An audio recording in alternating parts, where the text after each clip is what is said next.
Okay. Aloha. All right, aloha. Hi, everyone. Yay. Okay, great. So we are, we did it. Pin. Yeah. All right. Hi, everyone. Welcome in. I'm so happy that you all are joining us. This is the first ever live Zoom gathering that Matt and I have ever done together. So thank you so much for being here. And we're going to just go ahead and look at the comment section. And I think we're even going to do this differently than we've done with Spirit Woman, where we kind of want to hear your guys' voices. So we might there'll be more talking and unmute you guys. I think we are going to unmute you guys. And I don't know if anybody knows how to do this process where like we can kind of help navigate when people speak. I don't know if we've never done this before, but like if there's like a hand raise or something, if you could let us know if you know about that, because we would love to actually talk with you all and not have it just text. So I think we're gonna unmute you all, and we have Jenny from New Hampshire, read the book, great. Jessie, she's in Arizona, forever student, learning about all things psychology, consciousness, energy work, inner work. Nice to meet you all. Brianne from Virginia, visiting your sister, recently found out about your work and I'm already thrilled. Yay. Lilia in DC, so excited to be here with you guys. Sophie, hi. Veronica, hi. Yes, there is a hand raise option. Yes. Okay, great. So I guess what we'll do is, so we do keep it muted, and then if you want to raise your hand to speak, can someone test that for us? Can someone, let's say Jessie, do you know how to hand raise? Can you click that to see if it works? No. Does someone else know? Someone. Well, we can hear you though, so that's good. Okay, we're just gonna wing it. So we want you guys to talk. That's the point. Oh wait, someone. Okay. Someone's doing it. Someone. Wind raised your hand. Yes. Okay, great. How do I hide those? Wind, can you speak? Kinda. Yes. So I think actually, what we'll do really, is really hold lightly. on. So we'll unpin. Yes. Okay. Cool. Hey. Yes. Yeah. Can you all hear Wind? It's a little hard to hear you. It's a little hard to hear you, and I don't know if it's just your phone or if Go ahead, try again. Our volume was down. Hi. There. Hi. Yay. Okay, great. Okay. Good. Thank you. Okay, so this is what we're gonna do. If you feel like you have the urge to chime in or you want to share a story, raise your hand, and then we'll pop you on to the just like we did with Wind. Yeah. And because this workshop is going to be interactive, and I guess I'll just jump right into the introduction. The purpose of this workshop is to dive into our shadows, cleanse and heal any wounds that are still lingering in the unconscious, bring them to the surface, give them compassion and love, and shine the light of awareness on them so that we can have full understanding and reconciliation with those things, so that we can free ourselves and be in kind of the place of the unknown where it's unlimited possibility because we're not in the programming anymore. And that's what this whole 4-week series is going to be about. And it's going to be set up in parts. So this first workshop specifically is going to be heavy. We're going to be... Don't make it sound so It is. intense. We're going to be going into what we call the limiting themes of consciousness. How about we say it'll be just revealing? That's maybe a more loving way to word It's it. going to be heavy. And we want to hold space for that. And then the second week is going to be all about reconciling with those unhealed wounds that we bring to the surface in this workshop. And then the last two are going to be light and liberating, and we're going to go into the more liberating themes of consciousness. So the first two are shadow work. The next two are more of light work. And I just want to prepare you guys for that because it's good to know what you're getting into. Yeah, so the better, like the best way I can word this for you is the first 2 weeks is all about removing. Let's say that. So it's about removing blockages, whereas the second 2 weeks are about once your blockages are removed, what does life look like and feel like, and then what new challenges come up at that point. That's maybe a fun way to look at it too, is in order to return back to your pure true self, that place of where you feel unconditionally loved and you're able to unconditionally love. You're full of joy, you're reconnected to your innocence, to your purity, to your happiness, to your true joy. All those types of feelings like forgiveness, compassion, right? That is actually who we really are, but we have accumulated so much blockage to that, and that's what these first 2 weeks are about. It's about removing that. So you could call it intense, you could call it heavy, but it's really not once you realize that all this stuff that we deal with in life is actually not who we are. And then it's really not as heavy as we think. That was really good. I'm glad you said that. I also want to encourage you all to be very vulnerable. This is a safe place. You can share. And in fact, you sharing and getting things off your chest, or speaking out maybe about something you've never shared, especially with a group of strangers, is really cathartic, very healing, and is part of the release. This is a safe container space. Everybody who is in here, please opt in and say that you give us a thumbs up, that everything shared in here is confidential, will not be shared with other people. You can share your own experiences, but please, respect the privacy of everyone else. We're going to be sharing things that we don't just normally share with people about ourselves and our own vulnerabilities and things that we're working through. So we're definitely going to encourage you all to go all the way with this workshop. And so what's going to be kind of fun about it, again, just kind of giving you the overview at the moment, the fun part of it is that we're going to do our best to kind of give you the retreat feel. So we do these retreats in person for like a week experience. A couple people here actually have been to it.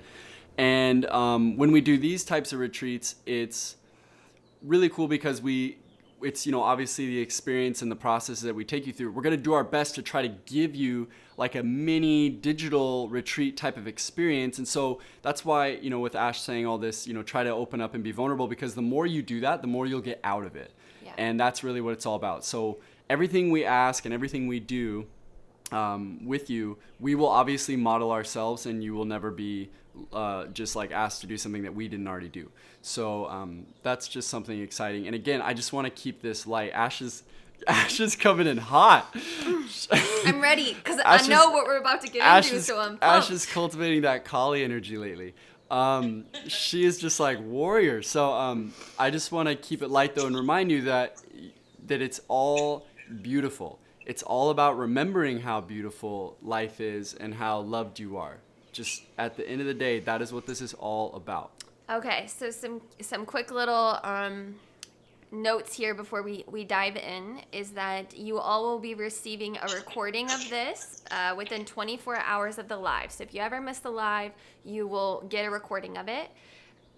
It's obviously best to try to make the lives if you can. We're meeting once a week, and the more you can participate in the lives, obviously, the better to be in that energy. You're also going to receive a digital copy of the inner workbook, and we'll send that to you with this first recording. So if you haven't already read it, we would encourage you to read it with this workshop series, because we're going to be diving into the themes of consciousness. And we've never done a workshop like this, so you're going to get firsthand experience in the discussion of what's in the book. Somebody's got their mic echoing. I don't know who it is, but the other thing is that this workshop, if you are already a yoga teacher, does give you 12 continuing education credits with Yoga Alliance. You'll be able to apply for your certificate and graduation at the end of this workshop, and you can use that certificate toward Yoga Alliance, or you can use it toward our yoga teacher training with Dashama with the Pranashama Yoga Institute. This is a part of the 200-hour yoga teacher training, so if you're not already in it, I know about half of you in here are. This is a kind of a direct experience of what the teacher training is like. There's 100 hours of pre-recorded content and 100 hours of live content for those of you who are doing the full online training. And if you're meeting with us in Kauai for the in-person, this is your last live workshop before Kauai. So just a heads up for that. Okay. We all ready? All right. Okay. So let's go ahead and do the screen share. And we'll go ahead and dive in. How do I? Yep. Sweet. Oh, one of the things I'm going to do is I got to move this guy because I learned that last time Okay. What, like up here? Yeah, I don't know. Somewhere where, yeah, exactly. Ha. Ah. Do that. Please hold. Yeah. Okay, there we go. Okay. So welcome to week 1. Meet your mind. This is what we're going to be covering in this workshop. We're going to learn how the mind inherits its thoughts, beliefs, and themes of consciousness. We're going to understand how the mind operates and perceives reality in order to reinforce its inherited programs. Basically, the purpose of this first workshop is to start to understand that our personality is malleable, changeable. Everything that we think we are and who we are is actually just a reinforcement of a program and a past experience. Yeah, and way more fluid than we give it credit. So the beautiful thing of this is that no matter what you've been through and no matter what has happened in your life, it does not mean that you are that forever. And that's what's going to be the most fun to go over, is because that's incredibly liberating to know that, you know, as we get into stuff, like if I share some of my traumas, that the trauma doesn't have hold over me anymore because it's not who I am. And if I were to think I am this trauma now, like I am this victim, then I'm really gonna be suffering for a long time because I'm never gonna feel like I can be whole again. So that was, just to say it right away, is to start letting that sink in, that you are always changing, you are always evolving, and nothing is actually ever fixed or stuck to you. Mm-hmm.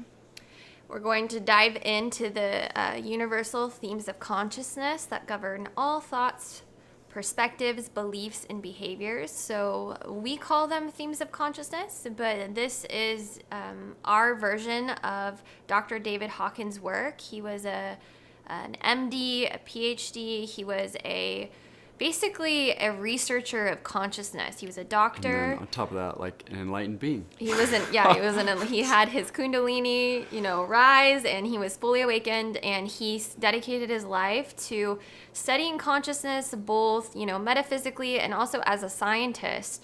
And all of his research, he's had, so many books on how human consciousness evolves throughout the human experience, which we call the human journey, or the hero's journey. And so a lot of the work we're sharing here is our interpretation and direct experience with Dr. Hawkins' work. So you can look into him if you'd like to. He doesn't call them themes of consciousness. I think he calls them levels.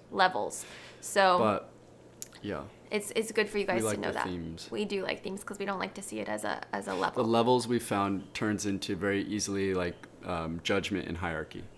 Yeah, so we're going to discover the difference between spiritual will and the monkey mind, basically the understanding and awareness that we do have choice, because a lot of our perception of our reality and our experience, we think we don't have a choice, and that's just the way things are, and the way that we're experiencing them is a kind of a solid reality.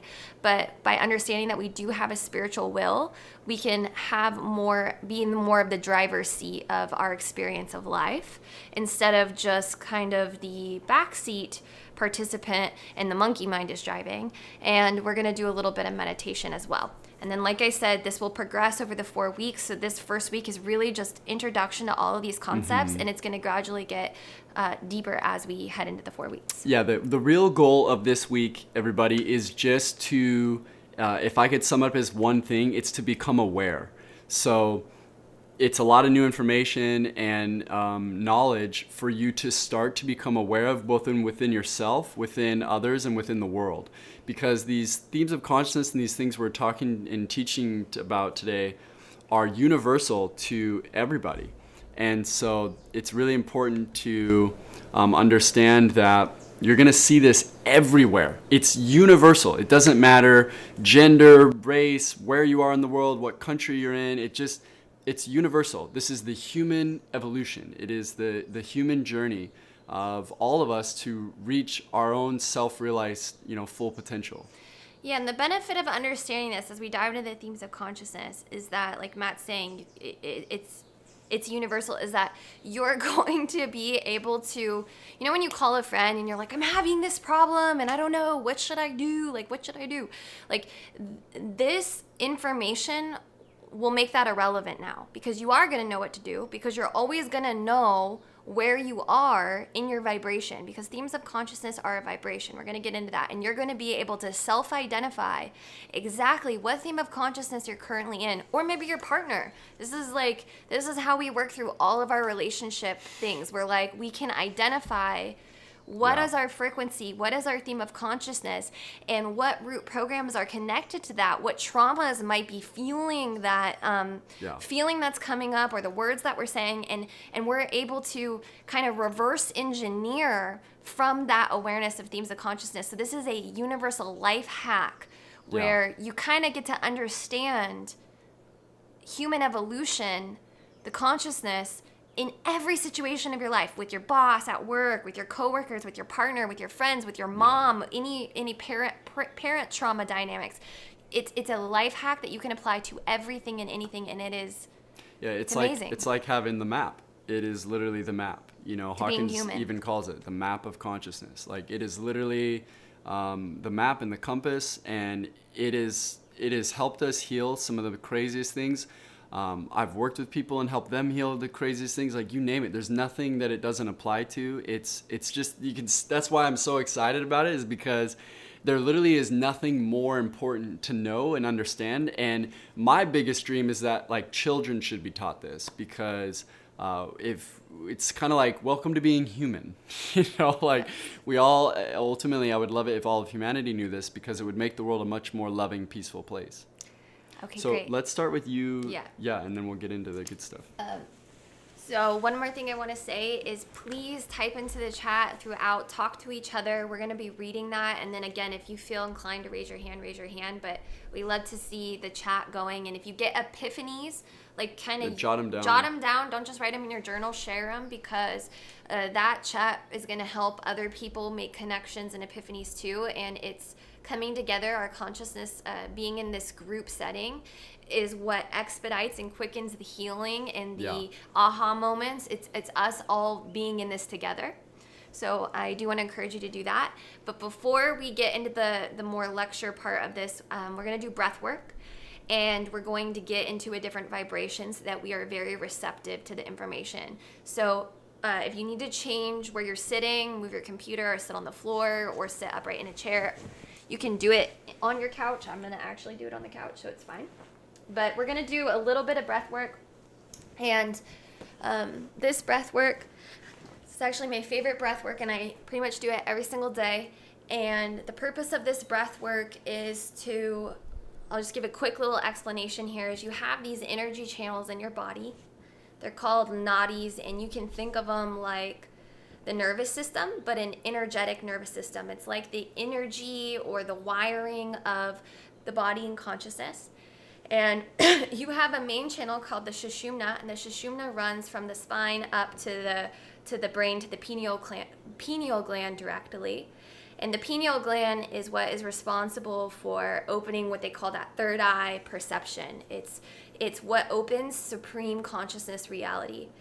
And when we connect to that supreme consciousness, to that third eye vision, it's when we're kind of out of the conditioned mind and we're in the universal mind of consciousness, where we ask the question and within an instant we get the answer, because we're connected to all that is. We're not separate from it. And in Western terms, for those of you with Christian backgrounds, it would be the concept of moving the Holy Spirit, in a sense, that is within all of us, and to reach Christ consciousness. So these are universal terms, and I'll do my best to keep making sure. Obviously, we'll keep wording things probably naturally in a yogic way, but obviously this is universal stuff. It doesn't matter what names you give to it, it's all the same concept. So I just want to make sure that we also relate, if you have more of a Christian background, that also, it's all the same. So don't think like, oh, what's this like yoga terms he's talking about? So that's the ultimate goal, whether it's an Eastern tradition, it's like self-realization, or Brahman state or something like that. or cosmic consciousness, like these kind of words. In Christianity, it's Christ consciousness. So it's reaching that liberated state. And also, scientifically, what you're doing when we do this breath work is you're literally moving cerebral spinal fluid. You're pushing it up on purpose physically and creating a compression in the brain that pushes on the pineal gland, that activates. We have little microscopic crystals on the pineal gland, literally. Science is showing this now. And when you compress and put pressure on those crystals, it creates an electric charge that opens up that frontal lobe and opens up the third eye or the pineal gland. And this is when people are having psychedelic out-of-body experiences, or and spiritual experience, all metaphysical, all those things. So you can think of it on all these different planes, and that's what we're going to do. The breath work, I call it Vinyasa Pranayama because it's multiple breath works combined into one set, and we'll do it a few times. The breath work is Bhastrika breath, which is a forceful inhale and a forceful exhale, and we're pumping the belly in and out. And so when you're doing this, you're kind of lighting the fire that's going to push that cerebral fluid up through the Sushumna. After that, we do alternate nostril breathing. And alternate nostril breathing activates the channels next to the Sushumna, which is the Ida and the Pingala, the masculine and the feminine. Matt's like, what are you looking at me like that for? You're so cute. I love this stuff. Go for it. It really works. I know. We're going to do it for like 5 to 7 minutes, but you guys are all going to be enlightened after this breath. It's crazy. So when you do this alternate nostril breathing, you're getting the masculine and the feminine on the sides of the Sushumna cleared. So you're basically clearing out all the channels, right? You're going alternate and you're balancing the hemispheres of the brain. But then right after that, we take a big inhale, we hold the breath in, and when we hold the breath in, we stop the energy that we just charged on the Ida and Pingala, and we push it all into the Sushumna. So it's like an explosion, and all that energy we just charged goes into the center, that spinal column, and pushes it up and activates the pineal gland. And that's how this breath works. So it's a system. And we're going to do it a couple times. So we're going to teach you step 1, step 2, step 3, basically. And then we'll link it all together. And I just want to say that when you do the hold, because we're going to do a breath hold, that's when you're pushing the energy up. When you do a lock and you do a hold. And these are called kumbhakas. It's when you hold the breath in, and I try to get to 2 minutes every day. Like I hold the breath for 2 minutes. Matt didn't believe me that I can do this, but I do it. I know. He doesn't know what I do. And so I hold the breath, and it's incredible. So we hold the breath in, and we also hold the breath out. So let's get comfortable, and that was a lot, and we're going to go step by step by step, and then we'll link it all together, and then we'll get into the discussion after, because we're going to be wide open after this to really receive, and it will just come to you. This is what happens when you tap into Supreme Consciousness. We're going to give the information, but you're going to actually be remembering it, because this is universal wisdom that we're sharing. It's not...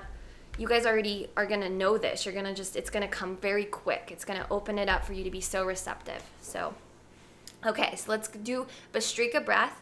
And I'm going to sit up like this. But Bhastrika breath is a forceful inhale and a forceful exhale, and you snap the belly back. It's through the nose, and it looks like this. Okay? So we're going to do that together. All right? Go ahead and get into an upright position. And we're going to do this. Take a big inhale through the nose. Take an exhale through the mouth. Close the lips and begin. In and out.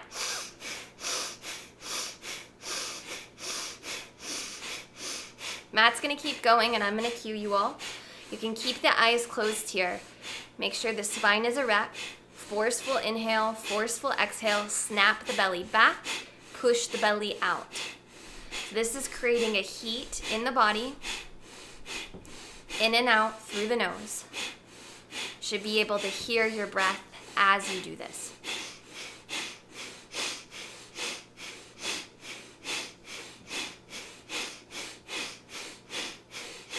We're creating the fire, we're creating the heat, the energy that's going to supercharge through the Sushumna and push onto the pineal gland at the end of this breath series.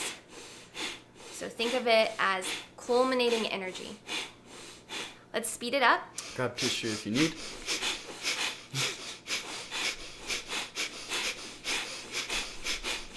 fast as you can go for the last 20 seconds. You should be getting really hot.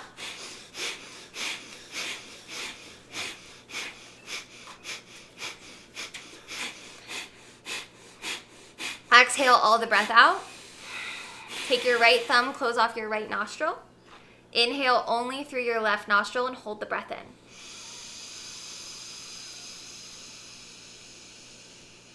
Hold. And as you do this hold, see if you can create the bandha locks where you're softly engaging and pulling up through, how do I say that word? I always think on the bottom. All three bandhas. Mahabandha? Yeah. Belly in and up. And just slightly take the chin back. We're going to exhale now on the other side. So use your ring finger to close off the left nostril. Release your thumb. Exhale all the breath out and hold the breath out. Push all the breath out and hold.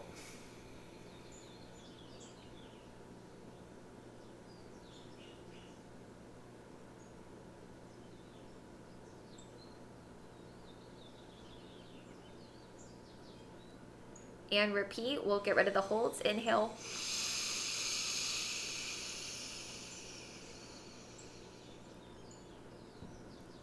Switch. Exhale. Inhale, same side.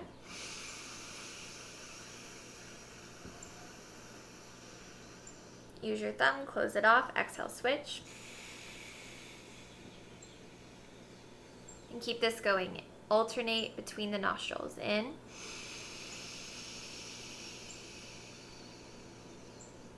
Switch. In. Switch. Release. Take a big inhale through the nose. And hold. So you're thinking about pulling in and up, like when you have to go to the bathroom and you stop yourself from going pee, you hold in and up. So you're pulling there. Your belly button comes in and up. You're hollowing out the belly and the chin comes back and you're creating a lock in all three centers. You might be able to take one more sip of air and push. You're thinking about pushing that cerebral fluid up now. I want you to focus on your third eye. I want you to, you might even shake a little bit as you do this because you're holding so intensely. In and up, in and up, in and up. And think about pushing all of that energy you just culminated onto the third eye, the pineal gland.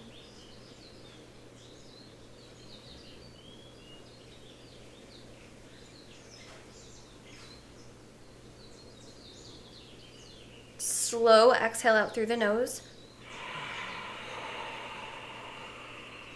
And hold again.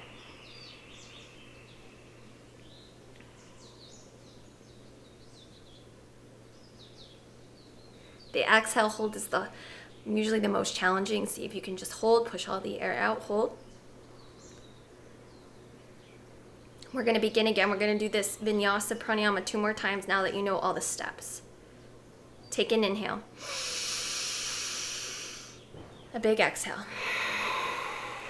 And we'll begin. Inhale, Bhastrika. In and out.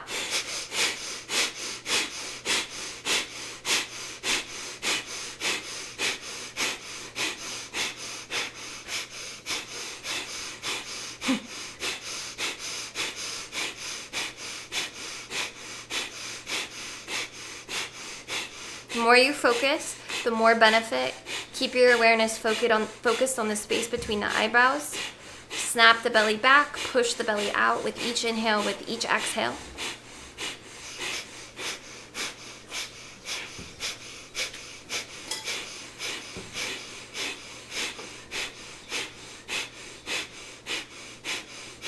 Exhale, release. Close off the right nostril, inhale left. Hold at the top, navel in and up. This is the kumbhaka, the hold. See if you can take one more sip of air and hold.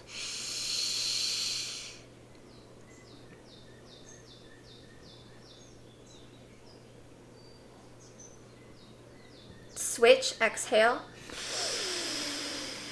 Push all the breath out and hold.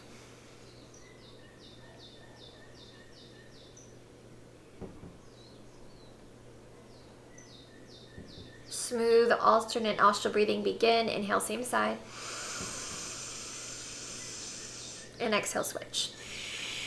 Back and forth.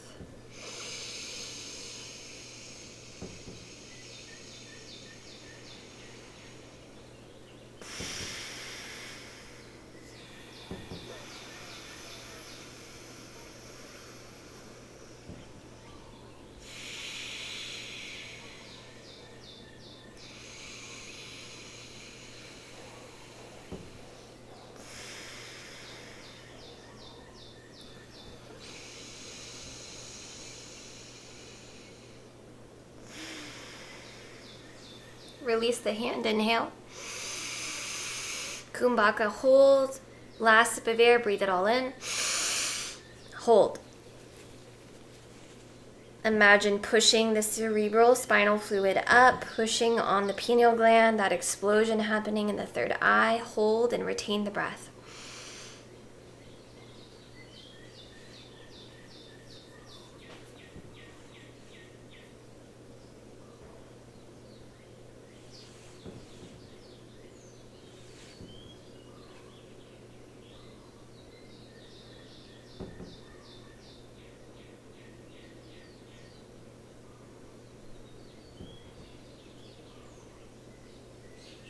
Exhale. Push all the breath out. Pull the belly in, hold and retain.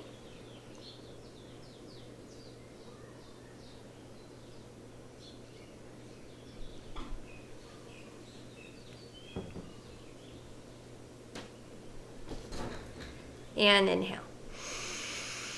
Open your eyes. Running out of time, so we're not going to do another round, but that was good. And just let yourself feel the effects of that.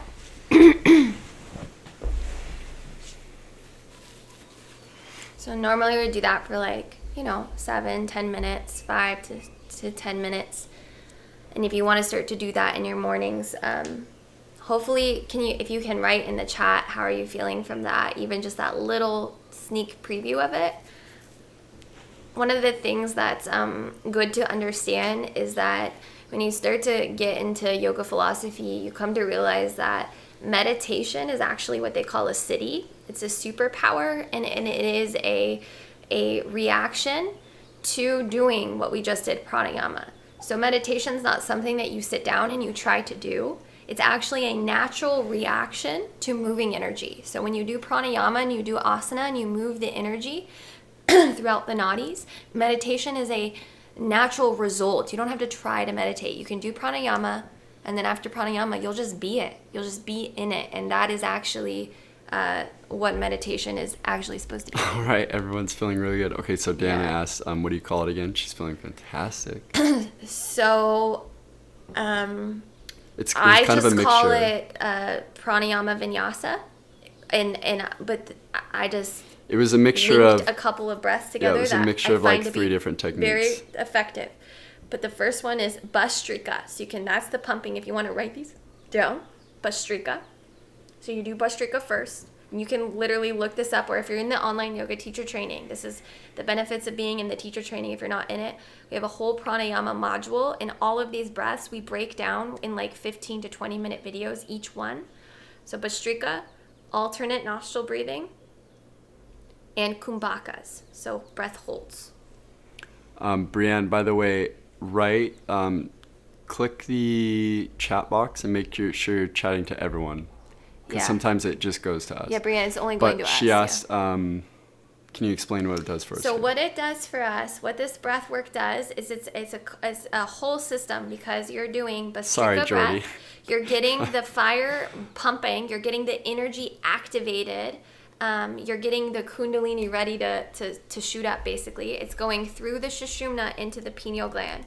And so we're activating that energy. We're charging it so that it can fly up. We're doing alternate nostril breathing because we're charging up the Ida and the Pingala. This is where energy usually moves on these channels. It doesn't usually move through the sushumna. And we're charging that energy up, and then when we breath hold, we retain all that charge and we force it to go through the sushumna, so it does push on our pineal gland in our third eye. So we're creating a charge basically that is going to physically, metaphysically have a reaction in the pineal glands that we're going to open up into supreme consciousness awareness. And that hopefully you're feeling, with even just 2 rounds, hopefully you're feeling, imagine doing this for 10 to 20 minutes or, a whole practice like that. Really, it's amazing. Yeah, and you'll also be getting this recording. You'll get this recording as well. And the reason why I'm showing you this breath work, because we said you're going to learn meditation practices you haven't heard of before. And we're going to do other things, visualizations and things like this as we go throughout the series. But one of the most important things that we want to bring to your awareness is that meditation is a result of the practice of moving energy. It's not something you have to try to do. It's not something you have to sit down and force yourself, okay, I'm going to sit down and meditate. If you do pranayama in any form, and you do it long enough, eventually meditation is the natural result. So you can get into these higher states of consciousness as a result of doing pranayama. Vastrika is the same as breath of fire, yeah? Yes. They're usually referred to that way. Okay. So Matt's going to take the charge now. We're going to move into, and hopefully we absorb all the information now so easily. Everyone's feeling really good, so yeah, we're totally ready. Everyone's like, I'm blissed out. Jordy said she's too hot now. It's already hot in Cali now. She's I know, it does sorry. heat you up. Get that fan going. So then you can do cooling breath. Yes, Sitali. Make the taco tongue. Yeah. You can cool yourself down. Okay. Okay, cool.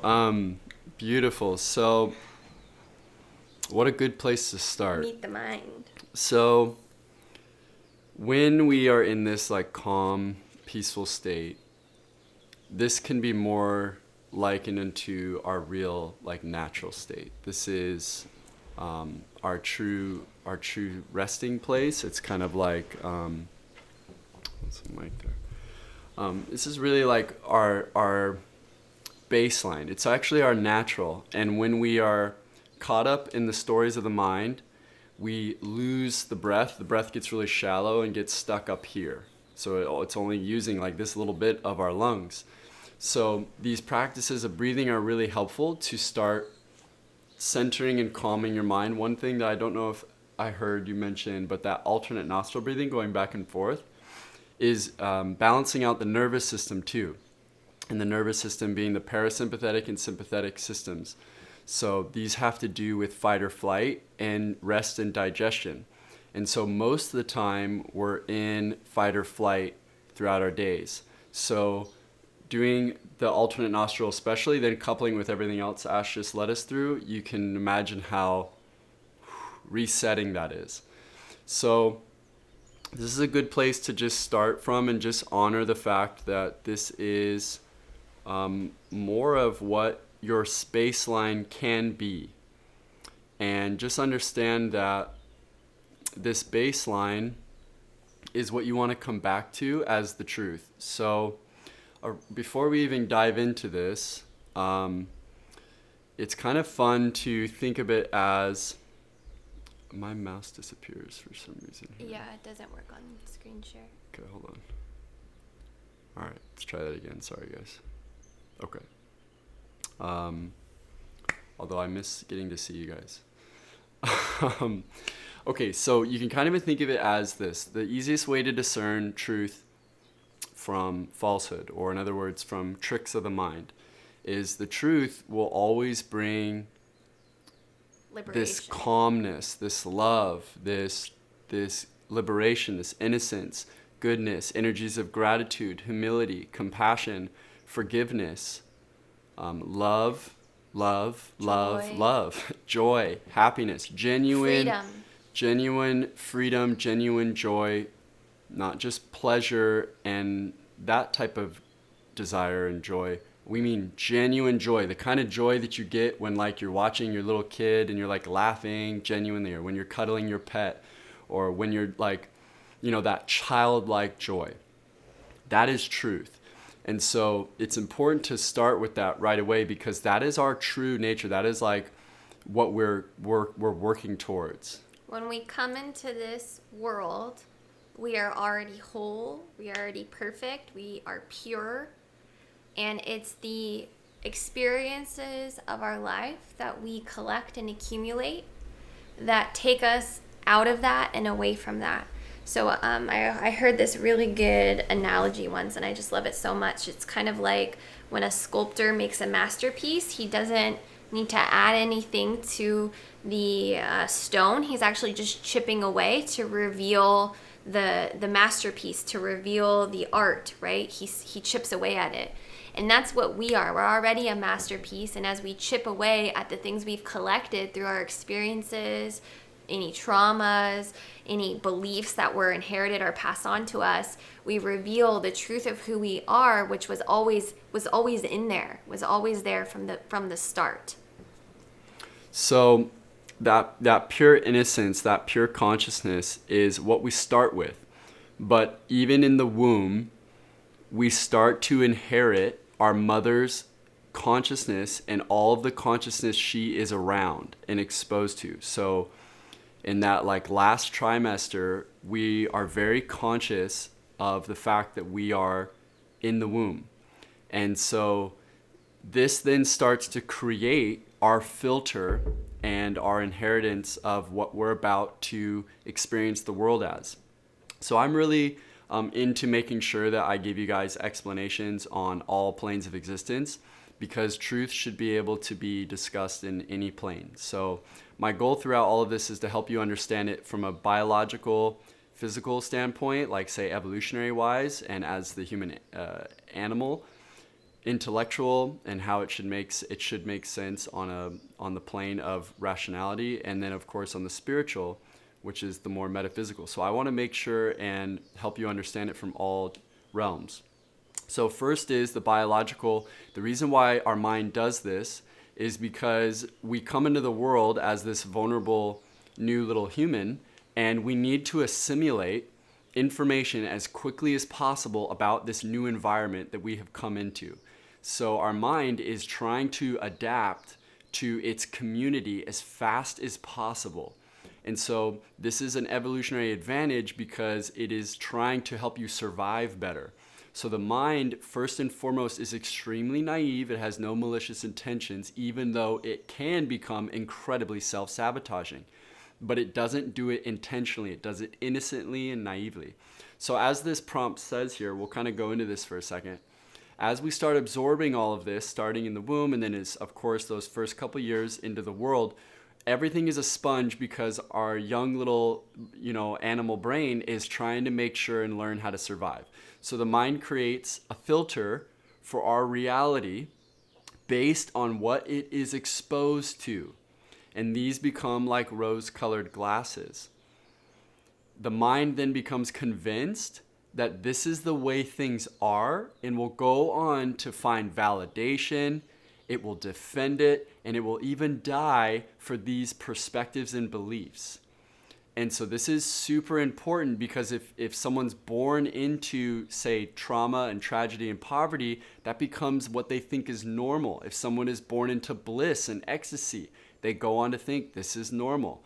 Whatever it is that we inherit, that becomes our theme of consciousness. It becomes our inheritance. So to go against these cherished perceptions would actually make the mind have to question its entire reality.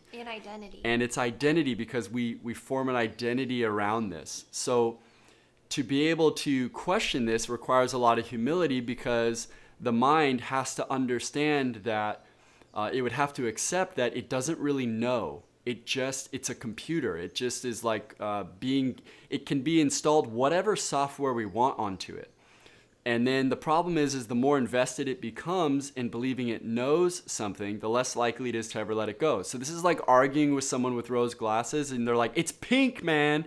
The world is pink. I'm telling you, everything is pink. And you're like, bro, I'm serious though. If you took those off, you would realize that it's really not. Okay, so the rose-colored glasses are a really good analogy because all of us have different colored glasses on. And we think we're all looking at the same world, but we actually are all perceiving it differently because of our themes of consciousness. So on the right-hand side, we have a graphic from the inner workbook which shows the roots of a tree rooted into a soil. And so you can think of the theme of consciousness as the soil your consciousness is growing out of. So the 3D reality, your physical body, your personality, your perception of how life is going, your interactions with other people, how you experience your life is actually growing like a tree, like roots out of a tree, out of consciousness itself. So if you are the tree, what you think you are is the tree, your body, your mind, your actions, your thoughts, your beliefs, if that's the tree, and that tree has any sort of sickness or trauma or unhappiness in its life, the way to correct these things is not to go manicure the leaves on the tree and deal with thoughts and beliefs or actions or any of these things. It's to get into the soil. If you've ever had a sick plant, you know that if you take it out of the soil it's in and you work on the root system, you can rehab that plant. That is, in a sense, what's happening. Our consciousness is, we are growing out of consciousness. We are growing out of that soil. And the most important thing here to understand is that if you keep changing the external stuff, this is the biggest takeaway there. It really doesn't matter, because if you don't change the theme of consciousness, just like having toxic soil, it really won't matter no matter how beautiful you make the exterior look. Mm-hmm. It will eventually rot. So this is the concept of people who chase, like the opening of the inner work, we describe this, this is the typical Western mentality of chase external gratification to try to feel better and feel happy. But people do this, especially, we know all these cases of people becoming really rich, famous, having a lot of relationships, and at the end of the day, they still feel empty and not fulfilled. So worst case scenario, they literally end their life because they don't know what else. They're like, I did everything that the world told me to do here, and I'm still not happy. And so that's like the extreme example of this, of we can do everything we want on the external level, and if we really don't get to the root cause. So as a holistic healer, this is rule number 1, is you never treat the symptoms. You always treat the cause. If you want to actually heal something, you have to treat the cause. And the cause of all human suffering is themes of consciousness. The root of all of our human suffering comes back to a theme of consciousness, a rose-colored glass that we have accepted as reality. So the good news there is that you can change that, and it's all going to be okay. That's the beautiful part. And what it really comes down to is most people just don't know. We just don't know. Mm-hmm. And it's not something you even judge. It's just like, if you don't know something, how could you possibly hold that against yourself? That's why I was saying in the very beginning of this, that my greatest dream would be that eventually this is standardly taught to children as they come into the world. So let's move into the actual themes. So these themes they're vibrations. So you can see on the scale of reality to the right, we have listed all the different themes as kind of an emotional tone scale. I think if you were in Dashama's last workshop with the yoga teacher training, she covered that emotional tone scale. So we're taking this even deeper. Is that at the very bottom of the tone scale, you have shame, and at the very top you have freedom. So shame, which is rejection of oneself, which is even a suicidal theme, vibration, is the lowest density we can experience reality. It really just doesn't get more dense than having self-rejection, rejecting one's own self. And the highest frequency and the highest vibration is total freedom. Is unconditional love is another word for that. We have love and then we have freedom. But it's unconditional love. It's total freedom in your experience of reality. And then there's all these themes in between. So in every situation, in every interaction we have, in every conversation, in every experience, in every relationship dynamic, we fall somewhere on this scale of theme of consciousness. And in certain aspects of our life, let's say maybe in our career, we might be in, let's say, willingness. But in other aspects of our life, maybe in our relationship to our sexuality, we might be in desire. We might be needing to feel like people desire us. And in other aspects of our life, maybe with our, unhealed relationship with our mother or our father, we might have guilt. Maybe we felt judged by them. So these different themes of consciousness really they're universal to humanity, and we might experience different themes in different aspects of our lives. And most important, they all have a time and a place. Yes. And as we go through these lower ones, or rather, I try to stay away from those words, but it's like they're limiting is a better way to word it. It's just that they're limiting. They limit our happiness. And as we go through them, they do have a time and place, though. Like, we're going to go through all the healthy expressions. There is a healthy expression of shame. There is a healthy expression of guilt. There is a healthy expression of anger. So, we'll go through all of that as well, because the biggest thing to start being aware of is if you are at any point through any of this workshop judging yourself or others, then make sure and bring it up so we can talk about it, because that is your mind playing tricks and doing what it does, which is trying to reinforce some sort of negativity. So another thing I like to add with this scale is you could do a couple more things here. Power, sense of empowerment, is like absolutely nothing at the bottom. So like obsolete at the bottom, and in fact negative, shall we say, like it's life destroying. And then the way as you move up, it's more and more empowered, self-empowered and powerful, and therefore life constructive or giving. Another way, just bringing up giving, taking. The lower the theme, the more taking and selfish it is, and the higher, the more selfless and loving and giving it is. The other thing I want to say is that Matt said, there's always a time and a place, is that this scale works in kind of a progressional order, and that it's actually healthy for us to go through each theme in that progression. So like, let's say we have an issue and we're really stuck in fear in our lives, and we have like extreme paranoia, we have extreme fear, we have anxiety, all these things. It's not really the best idea to tell someone who's in fear to just jump to love and freedom. They have to go through the progression. So the next healthy thing for them is to get to the one right above it, which is desire, and then to get angry, and then to have self-pride. Those are actually healthy progressions in their development of their own consciousness. And what we tend to do in the world, and especially I see, in this new age movement world, is to project onto people that everybody should just always be unconditionally loving all the time. It's like, that's not how it works, though. It's actually okay for someone to be in anger for that point in time, because that's actually a good progression for someone who's coming out of shame. But we don't recognize the scale usually, and we're not seeing the whole progressions of someone's consciousness because we're not God, and so we don't know someone's whole journey. And the whole point is to be aware of this so that we don't get stuck in a theme for like the rest of our lives, and we're not just stuck in our anger and wearing that colored glasses all the time. It's to be able to recognize that this is where I temporarily am right now, and I'm going to work through this theme in a healthy expression, and let myself slowly progress one step at a time, like climbing a ladder, instead of projecting onto myself or to others that I should just be at the top already. And so this is a really good thing to recognize. And then I just want to say on the right side of this is 3D, 4D, and 5D, and these are kind of the versions of reality that you might experience when you're in certain themes. Yeah, and I could word it too for you. Like the 3D is, like Hawkins refers to it as, this is the animal. So this is the human animal. In Christianity, they call it the natural man, the carnal man. In Western or in Eastern traditions, it's attachment.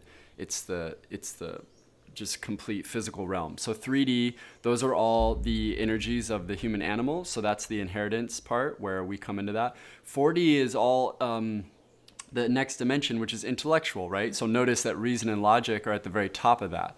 And that's because in the intellectual realm or dimension of thought, that is the highest. And then we have 5D being spiritual nature. It is the transition into a genuine spiritual reality, at which point you fully understand that you are not a body or a mind, you are a soul.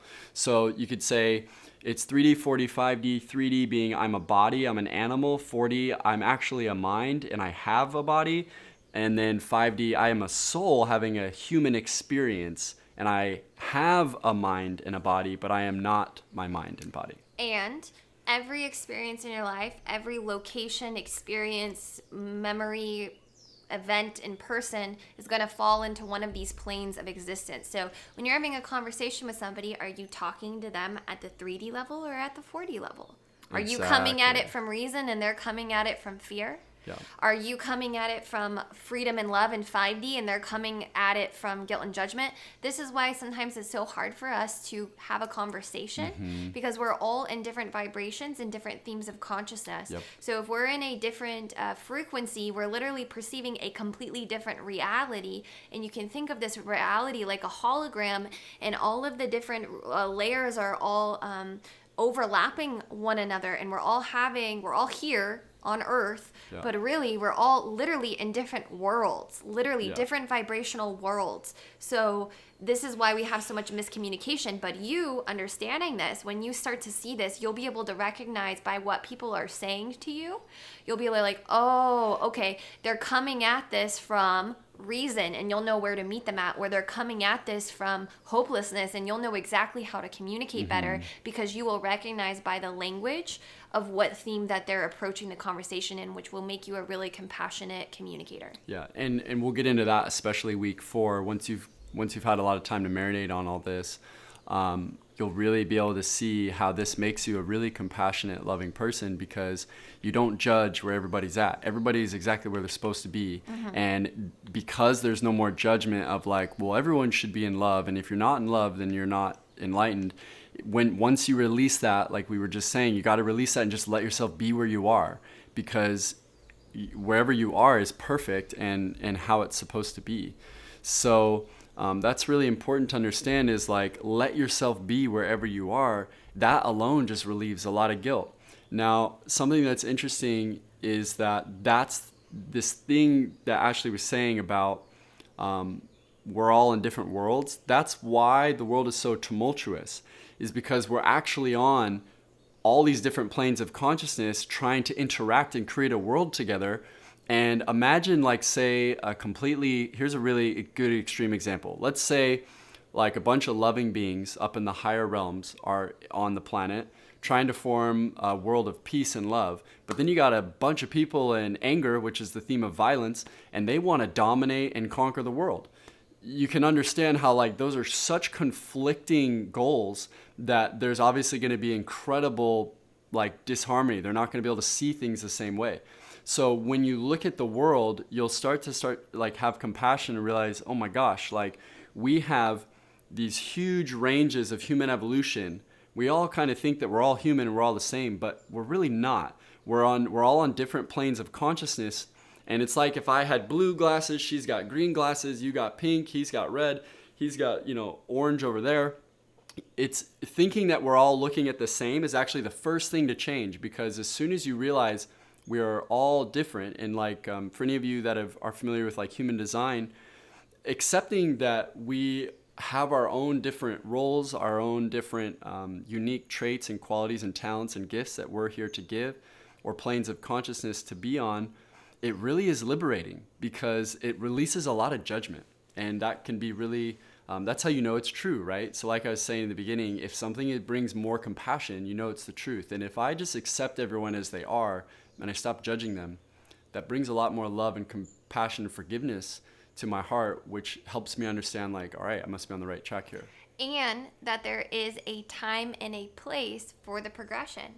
It's not that being in love is better or the necessity, because depending on where you are, it's all necessary. You have to think universal expression and expansion, and that going through these themes is literally, this is what the human game is about. It's good, like, for someone to get, every single one has a time and place. People are getting angry for justice and change. That's a necessary progression before they move into like courage or, pride or something like this. It's actually, there's a time and a place, and if they allow themselves to be in that theme and to heal that theme and to reconcile it, you actually cannot skip themes. You can't just skip, because if you skip, you're actually repressing and burying an unconscious wound that never got processed and healed. So it's actually, we can hold space for people where they are and let people be on on that journey of evolution. And as people who are studying stuff like this, to be just self-aware, the whole goal is just don't get stuck. Yeah. Like express, heal, reconcile, and move on. But and there's no time limit either. There's no time limit. But that's kind of the goal. Yeah, and I think in that last slide, we were showing you, it really comes down to when it becomes an attachment. That is when it causes suffering. So, for example, a really common one is like when we get into the theme of grief. It's not like you're never going to be sad. It's just that if you are sad, you're not attached. And like, for example, you can have pain, but you can be in pain but not suffering. Do you see what I'm saying there? So like you can be sad, but not suffering. You could just be honoring the grievance, whatever it is. Like if your loved one passed or your parent or something like that, of course you're going to grieve. So, we have this misconception of, because of the half-truths in a lot of the New Age movement, where we think that you're just going to be blissed out all the time. But that's actually like weird human detachment. You're actually not fully participating in the experience of life, which is to enjoy the human condition. It's just don't get attached to it to where you lose your identity to it. Suffering a lot of time is attached to resistance. So if you're resisting the emotion, or you're pushing away and not allowing for the theme that you're in, that actually is what causes suffering more than just being in it, to allowing acceptance for that emotion. So resisting it, resisting other people's, having an aversion to other people's negative emotions, causes you suffering because you're resisting that they're in a crappy mood. You're like, what the heck, high vibes only, and you're resisting them. And that resistance is what causes pain and suffering, instead of the allowance of what is unfolding to just be in what is without that resistance. And then secondly, you said one last thing what was the last thing you just said? I'm not sure, but what's coming up for me to share is just think for a moment how good it could feel if you literally just accepted yourself right now as you are completely. And you just were like, I am what I am right now. I see people's eyes moving around. And that's okay. So like maybe like I have a wound with like guilt. Maybe I'm tripping out. I'm like, I feel weird. Maybe I have a thing with like some sadness. Whatever it is, what if I told you like you are completely loved and accepted as that?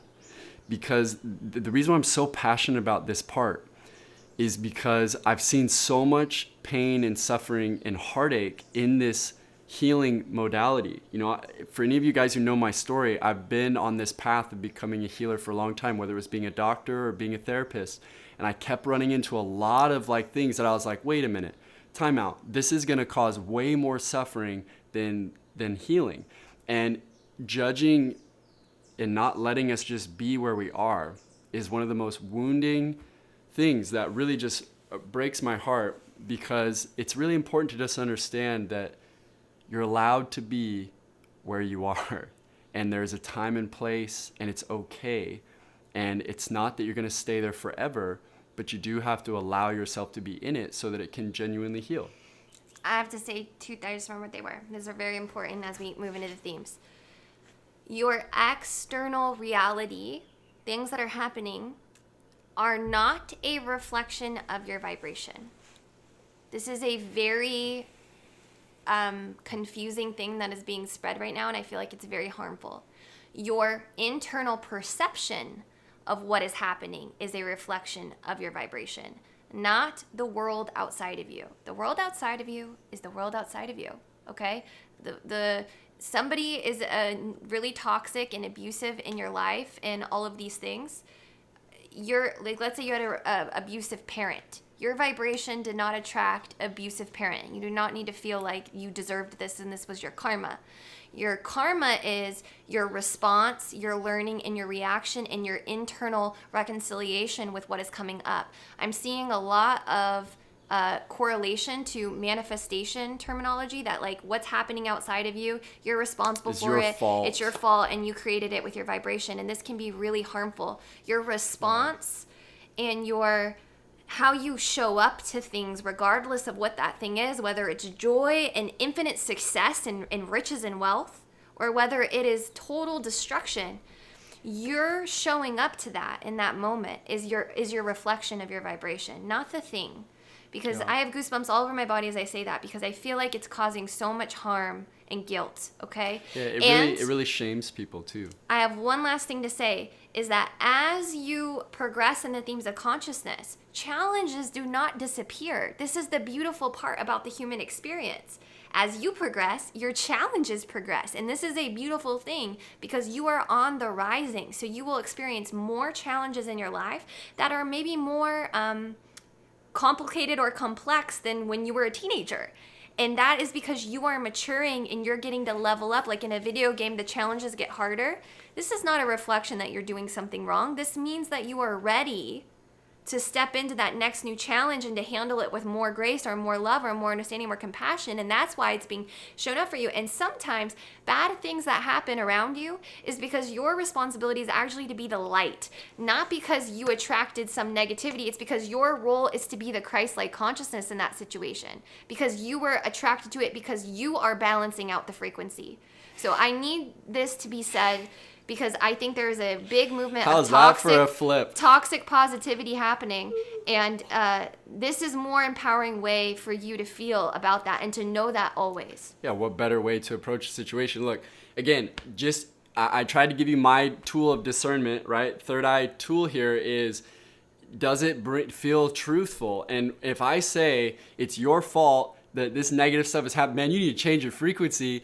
It's your fault. You're attracting this negativity. That feels so like shameful and like, oh, I feel like, you mean I attracted getting raped? I got myself traumatized.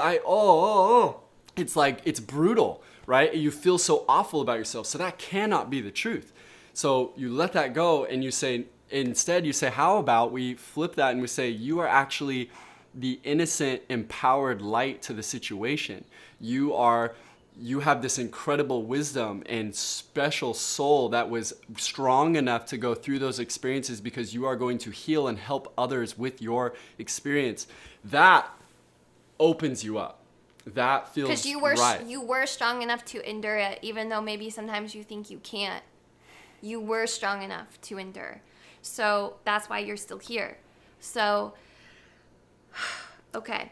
Okay, so I just gotta take a moment. Does anyone have a raised hand or anything they want to share? Is it give you a moment? Yeah, keep in the chat, ask away. I said someone said something earlier, a good epiphany about arguments. Yes, you can use it. So we have a YouTube on this, using the themes of consciousness for arguments, because if you don't know what theme of consciousness they're in, then you're just gonna keep arguing. So you'll only, and we're gonna teach you this many times, is we'll show you how to help someone out of a theme. So like if they're stuck in one, they ultimately have to choose which way to go. But you're never gonna heal a argument without understanding this, because otherwise you'll just keep being on different pages and then you'll just be like, oh, whatever, I'll talk to you later. I agree to disagree. But I want to really just honor something for a moment, that the fact that we're all here, I take this very sincerely. I think you can feel how sincere we are about this. It is so important to really let it sink in and honor the fact that you are profoundly loved. You're so loved that is why you are here, because the universe, your higher self, God, Durga, Shiva, Kali, Shakti, whatever it is for you, this divine loving source brought you here so that you could be reminded, because it is the truth. And our loving core, this God, this source, whatever it is for you, wants you to know how loved you are so badly that it will do anything it needs to even if it's like us literally coming through and saying it to you. It's going to be as obvious as it needs to be to let you know that is meant for you.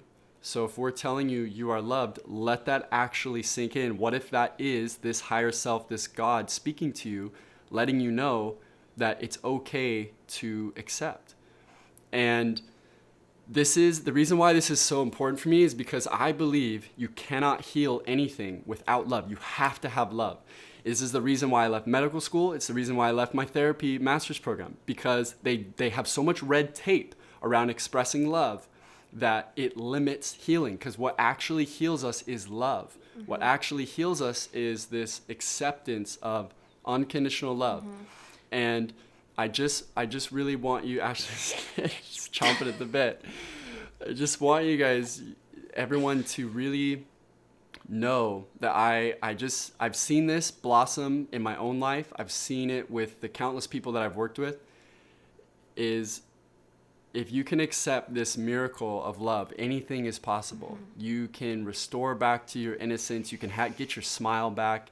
You can feel whole and complete. And I don't know, I'm just feeling prompted to say this, that is why you exist. That is your innate birthright. And this work that we're doing together, this sacred work that we're going through together through these next 4 weeks, is all about getting back to that birthright, getting back to who you really are, which is this pure love and innocence. So Matt, going off of what Matt just said, him leaving medical school and his therapy program, that we believe that everything, because we said consciousness is the soil, that every ailment in life, whether it be a physical illness, whether it be some sort of psychological disorder that you're getting diagnosed with, whatever the thing is, we think it is healed by going through these themes of consciousness, and we've seen it happen endless times. We've seen people who have had a literal diagnosis of having disorders that no longer have disorders because they went into the theme of consciousness and healed it from that place. And with love, because the frequency of love is what heals. It's like if miraculous. a plant is like dying and you give it love, it flourishes, you know. It's love that does the healing. So love and the consciousness. So anything that is unhealable or unresolvable, even genes, you say, oh, these are my genes, these were passed down to me. Genes are the branches in the tree. They're coming out of consciousness. Consciousness is what births reality, not the other way around. It's consciousness that is having this experience of reality. So if you go back to the root, back to consciousness, everything in the physical could be changed, even genes. Yeah. So, And this all has been proven scientifically too. For example, they've proven that when you surround, like, say, plants with loving energy, they flourish and grow better. If you put on like intense negative music and stuff like that and create a really hostile environment to them, they wither and die. They've done a lot of experiments on these concepts. They've had group meditations and observed that crime and issues in the area reduce when people get together and meditate on peace and love, right? These are all very scientific. And again, like I said, I'm always going to give you all the planes here to make sure that it sinks in all levels. So if you want more on this concept of genes and cells, it's called epigenetics. It is a new realm of scientific exploration, kind of similar to quantum physics, in that they are proving that the cell is responding to consciousness, so genes can get turned on and off based on the consciousness. Also, you can temporarily go into spaces of love, like a group meditation, and have crime rate go down. But did the consciousness of humanity actually change? It will go right back to the theme of consciousness it was in before the temporary resolve. So you have to go, every single person has to do their inner work, and every single person has to go through the themes of consciousness and heal themselves, because we are carrying the vibration of the planet. So you can have a temporary fix. We all get together, we do a group meditation, and you see the Schumann resonance, and the earth like has this reaction, and then what? It goes right back. Why? Because we all have to permanently change our theme of consciousness through going back into the themes, looking at shame and being like, okay, I'm going to make peace with this shame. I'm going to heal this shame, and I'm going to move out of this frequency. And then if I ever temporarily drop, it's not this like permanent part of my personality anymore. It's a temporary experience, kind of like the group meditation for the higher.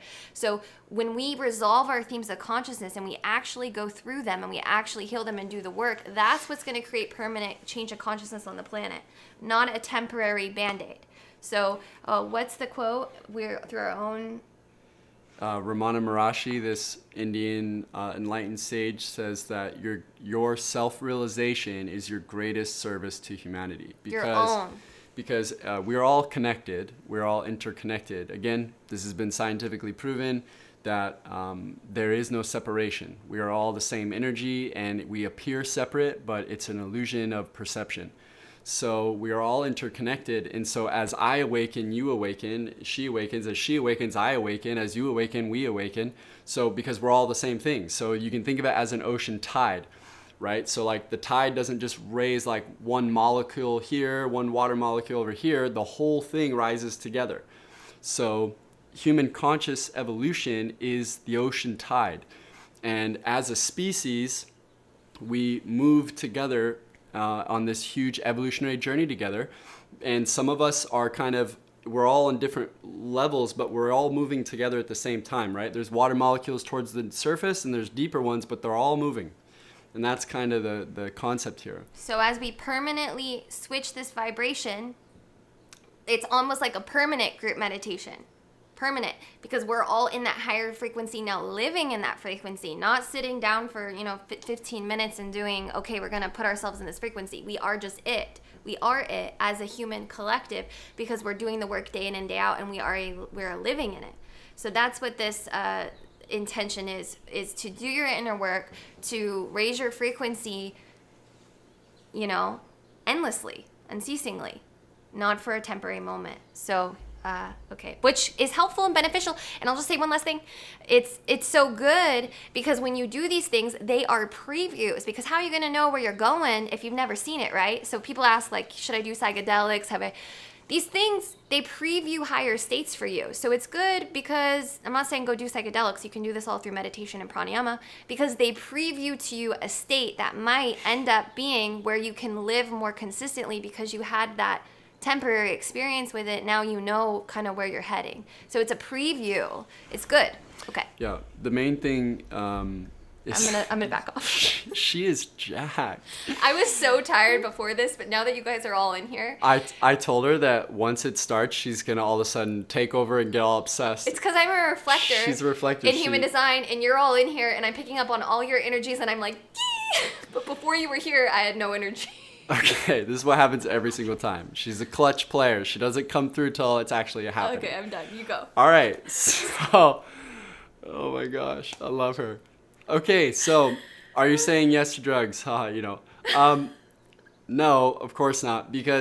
But she's just saying, if you have already, obviously partaken of stuff and you're like, man, I was like in this blissful state, we're just saying, yes, you are previewing something. You are previewing the higher themes. But you have to eventually heal. You cannot skip.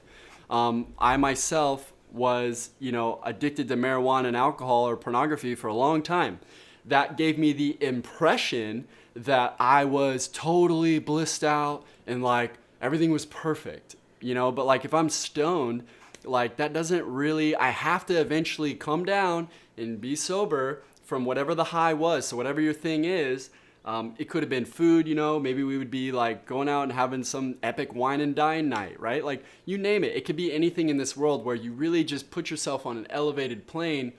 But if you don't actually do the work, you have to eventually do it. No one can run from their karma forever. It will eventually come up. And some of the things, because I graduated high school early, I skipped some things. Like I skipped some of the things that I would have naturally evolved through in high school and in my teenage years.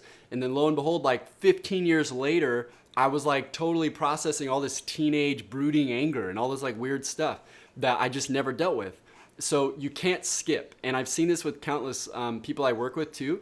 They maybe will skip certain developmental stages or themes of consciousness that they never really reconciled. And they might be like extremely high achieving, but like deep down, they have like extreme wounds of like sadness or insecurity or judgment or something like that. From when they were 15. Yeah, from like when they were 8 or 5 or whatever, So you ultimately, you can be as elevated as you want, but you will eventually have to face it. So I guess it's just know that you will have to eventually face it. And it's much better to just live a life of permanent elevation. I think that's the invitation. Like for me, when I finally stopped smoking marijuana as an example, I just finally realized I don't want to have this split in my consciousness where I'm only, seeing everything from a higher plane only when I'm high. And then as soon as I'm not high, I'm like back to my baseline of like being angry and frustrated and having all these issues. So eventually it was like, how about I just reconcile the two and make it so that I can be in that elevated state sober? And so addiction and all the work I do with people in addiction, that's the biggest thing to empower us, is to realize that the addiction is ultimately, the longer we keep feeding it, it just keeps us stuck there longer. And we can actually enjoy those higher states from a place of sobriety. And that's the first big test, is what are we running from? What do we not want to look at? Because we got to do it eventually. So it's better to just get it over with so that we can enjoy a life of true bliss. So does anyone have questions? How are we doing? We're about to dive into the theme. So we're about to dive into some of the actual experience in healing now. Everyone doing good? Following along good? Any questions before we get into... We're going to go one theme at a time. And again, we're only going to be doing... So you saw the scale. We're only going to be doing up to pride. And we just want to say that you're already encouraged because you're here. So courage is the ability to acknowledge your vulnerabilities. Courage is the ability to be in uncomfortable situations. Courage to look at unhealed wounds. Courage to advance yourself in understanding the mind. You're already encouraged, all of you. Else you would literally not have been signed up for this workshop or be in a yoga teacher training at all. Yeah, so courage is the ability, we call it the transition into self-accountability. So it's the self-honesty, and that is essential. You can't do any inner work really without it, because without the courage to look at our weaknesses and vulnerabilities, like for me to say, oh yeah, I used to have all these addictions, that takes a lot of courage. I have to be able to reveal to you guys and girls, like vulnerabilities. I have to be able to let myself be vulnerable, which takes courage. So courage is necessary if we're actually going to heal, and we can assume that you're all in that, because at least. And now we're going to go back. Here we go. We're going to put the screen up, down into the more limiting themes, so that if there's any residue of these themes, we want to be able to acknowledge it. If we have any behavioral patterns of these themes, we want to be able to reconcile them. And if we have a partner or a parent or anybody in our lives, family member, that we're going to be able to recognize this theme in them, so that we can have compassion for why they're showing up to our dynamic this way. Because nobody wants to be a crappy person. Nobody wants to be difficult. Nobody wants this. There's something blocking the ease and the harmony from unfolding, and it's because the theme of consciousness is stuck here because of an unhealed wound, because of an unhealed trauma, because of a root program belief that was inherited in their upbringing. And so understanding this is going to help our progression. If we have any unhealed wounds, maybe we are...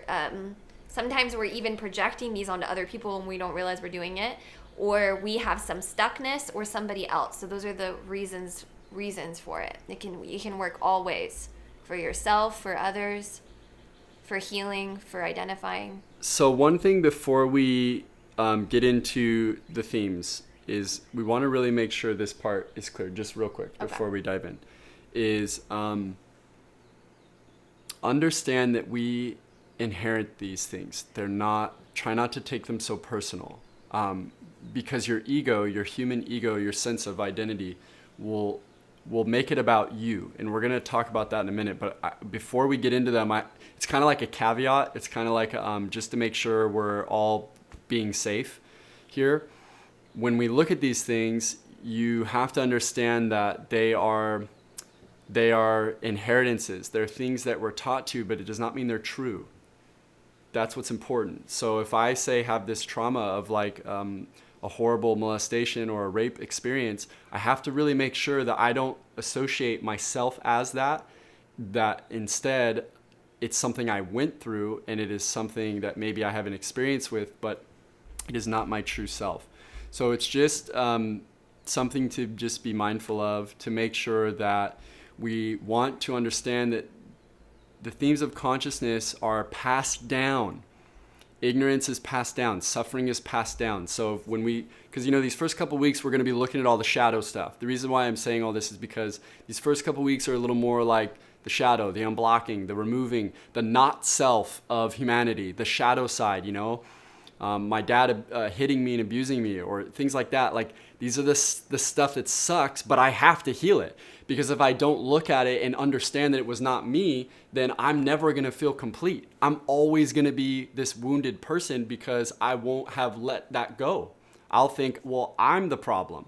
So it's just, I can't reiterate that enough. Or skipping it and thinking, I don't need to acknowledge this, Yeah, I'm fine. I don't need to acknowledge that my dad hit me. It didn't do anything it. to me. It didn't do anything to me. Or like if I, with me and like being drugged and raped, it's like, well, that didn't happen. I don't need to look at that. It didn't do anything to me. I'm fine. I don't need to talk about that. So whatever your thing is, I'm just throwing out some of mine more just to kind of give you an idea here that I'm full transparency with you, is I had to look at them. I have to look at them. And the more I talk about them and the more I look at them, it actually, the easier it gets and the less power it holds over me. All right, so you guys are ready. Let's do this. So, okay, so first up, so we understand that, right? So these are glasses. Can you show this? Yeah, those are the themes, right, real quick. So we're starting at the bottom here, and these, again, are in the inner workbook. So we're going to start at the bottom, and throughout this whole 4-week series, we're going to be moving up the theme. So we're going to start down low, and we're taking you on a hero's journey. Yeah. And the prompt here is please journal your realizations as they come up for you. You guys are going to be processing pretty much on like hyper speed. Yeah. You're going to go through the whole themes of consciousness by the end of this 4 weeks, and have, you can have so much healing happen because so many aha moments. Just because we have to go through them all doesn't mean we have to spend, years or weeks on them. You could process them in 30 minutes and be like, wow, complete healing. Like, that's possible. You can do it. You don't have to do it that way. Like, it could take longer. But I'm just saying you might have a lot of aha moments and clearings happen throughout it. So journal, share in the group, and please raise your hand if you have a big you want to share. Yeah. Okay, first up. So if we were to be comparing this to the truth and falsehood or lies, this is the biggest lie. So shame is the biggest lie. It is the energy representation of any concept of the negative principle, the devil, Mara, illusion, whatever you want to call it, the demons. This is the realm of the complete lie. So this is the lie that we are rejected by life. We are rejected by God. We are rejected by love. And so the trigger here is any form of rejection. That could be embarrassment. That could be huge trauma. This could be the sense of feeling that you are rejectable. You are imperfect.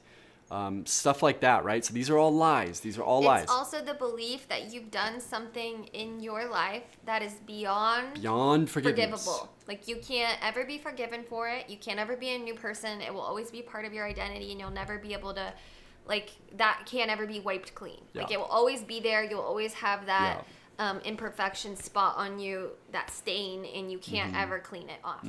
And that is not true.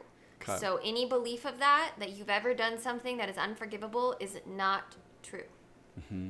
So what this does is we have the trigger. So I'll break down kind of the bullet points we have here for you. So the triggers are the experiences and their symbolic energy. So this could be like a really good example of the trigger of rejection is like, let's say I'm in like elementary school and my friends like mock me and say that I can't hang out with them. This is a infantile, like a young version of being rejected. Now that starts to really hurt my self-esteem. I don't understand, why are they laughing at me? Why are they rejecting me?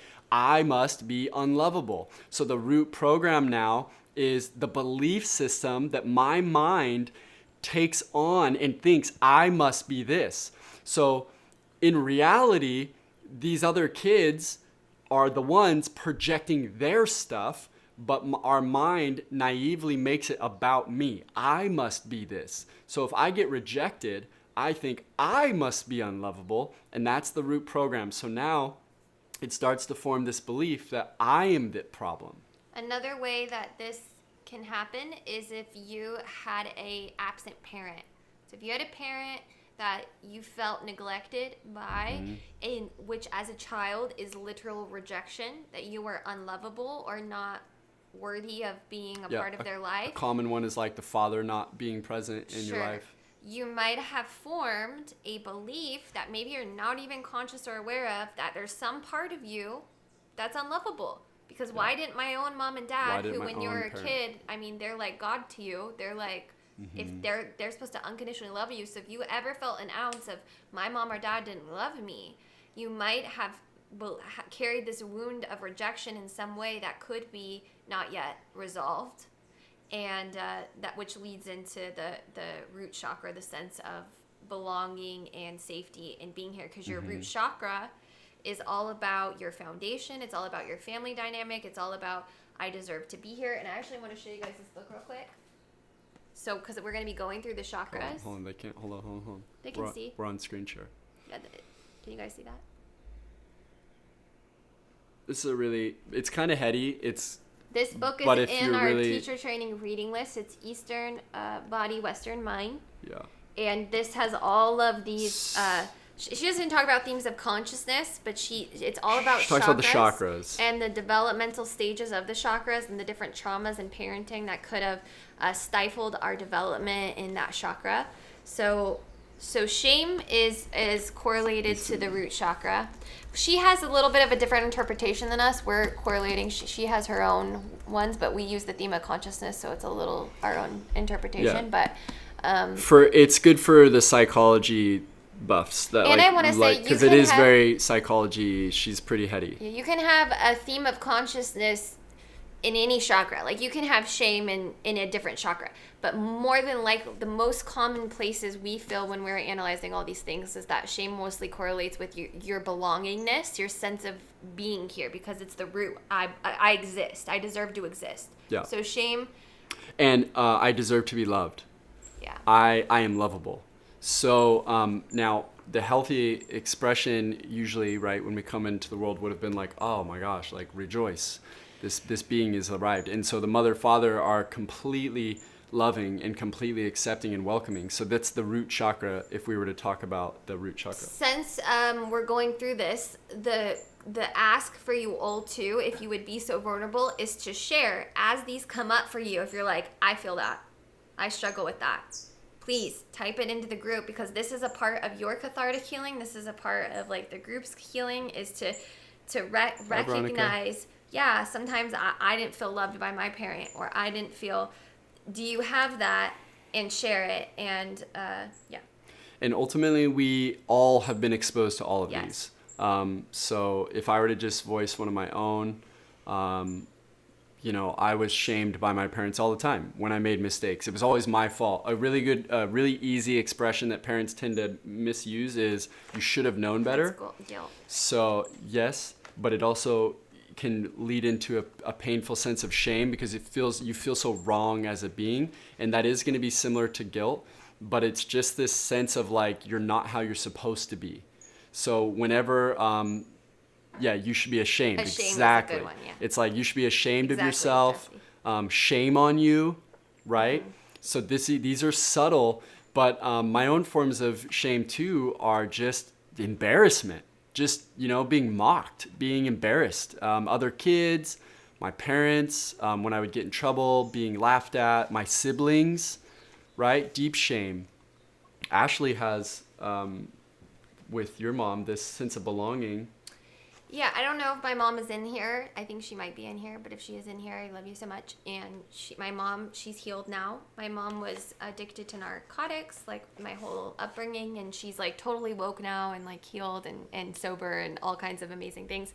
But when I was growing up, I grew up feeling like my mom didn't want me because she was preoccupied with her addiction.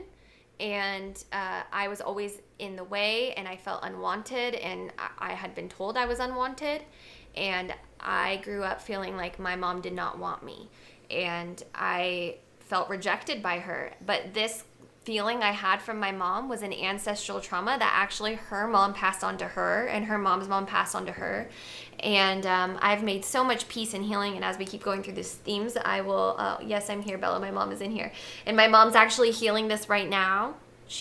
We're talking about this on the phone, and I don't feel this at all anymore. I love you so much. But look at that, exactly. Like, I grew up feeling like unwanted and unloved. I know that that's like literally not true. She was in her own she was in her own story and her own process, but I was an innocent child. I didn't understand what she was going through.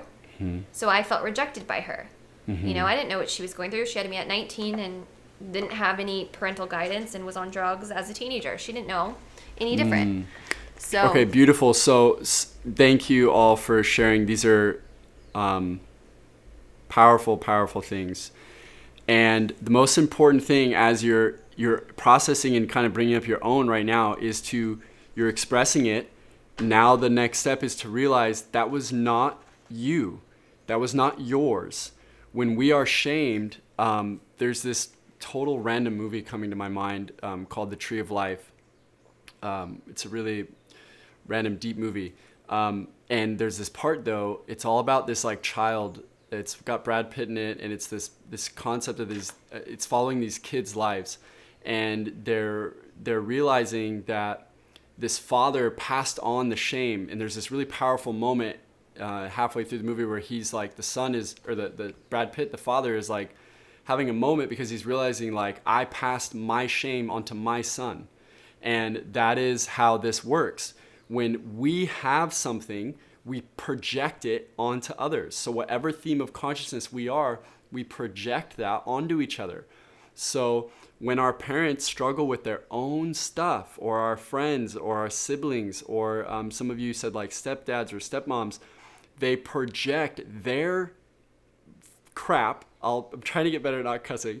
They project their crap onto us, and then this is the Eastern concept of karma, is that we keep passing it on. Ignorance begetting ignorance, pain begetting pain, hurt people hurting people, which then hurt more people.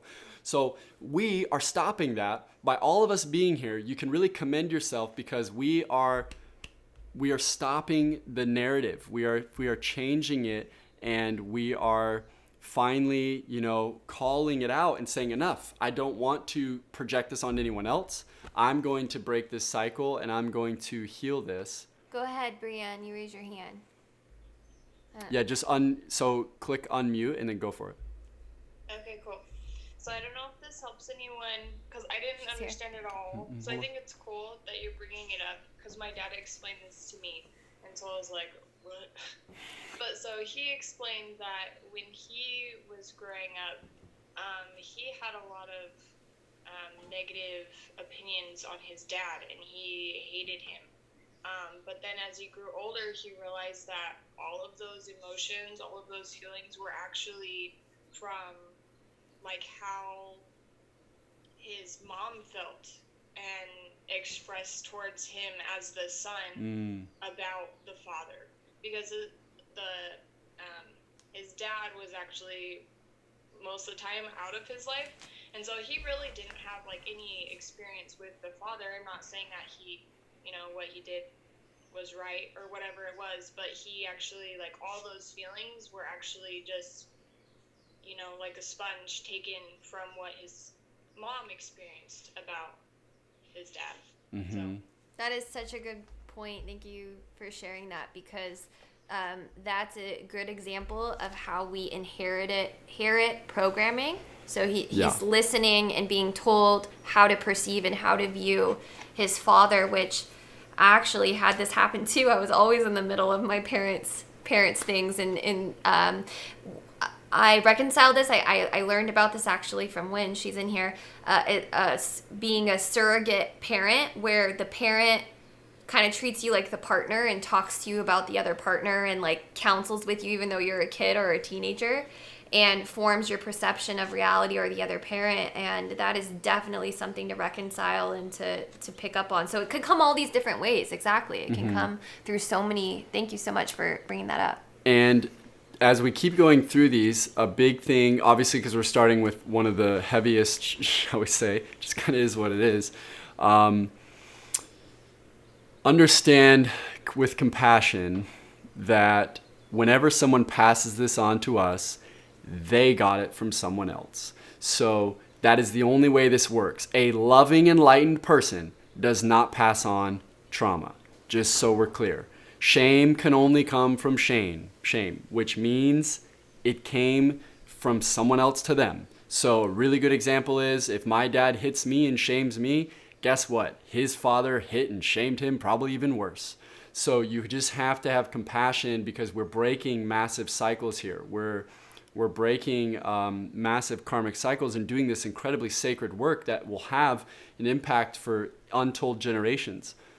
So all of your stories are really, really I want to read powerful. some of these are in the book, but I want to read some of these out loud, because what happens when you're in a theme of consciousness is your language and your dialogue and the other person speaking to you, if you're picking up on their theme, it will come out in what they're saying, because our language is a reflection of our theme of consciousness or our vibration. So this is in the book, and you guys are going to get this, but I'm just going to read. I'm so stupid. We ever call ourselves stupid, and we call ourselves a name like that. Yeah. That is it is name calling. Yeah, that's I'm in the vibration of shame. I'm rejecting myself right now, where I'm incapable, I'm worthless, no one loves me. He rejected me, she rejected me, everyone rejects me. I'm pathetic. I'm so pathetic. Whenever we do that self-loathing, self-talk, that is a key. You hear yourself say it, you're like, boom, get out the book and be like right into shame, because that's where, and it doesn't mean you're always there. You could just be temporarily going into it. That's fine too. But I shouldn't be this way. Thinking something is wrong with you. Mm-hmm. I'm disgusting. This is getting really bad. These are hard. That's why I said in the beginning it's going to get heavy, because these are hard to hear, and you might feel them. You might be like, I have said these or thought these. I shouldn't have been born. I shouldn't be this way. God doesn't love me. I'll never be forgiven. So if you hear your partner say stuff like this, or you say, this is how you start to recognize where this person is. I'm fat. Shame. You're not fat. My body is not how it's supposed to be. I'm ugly.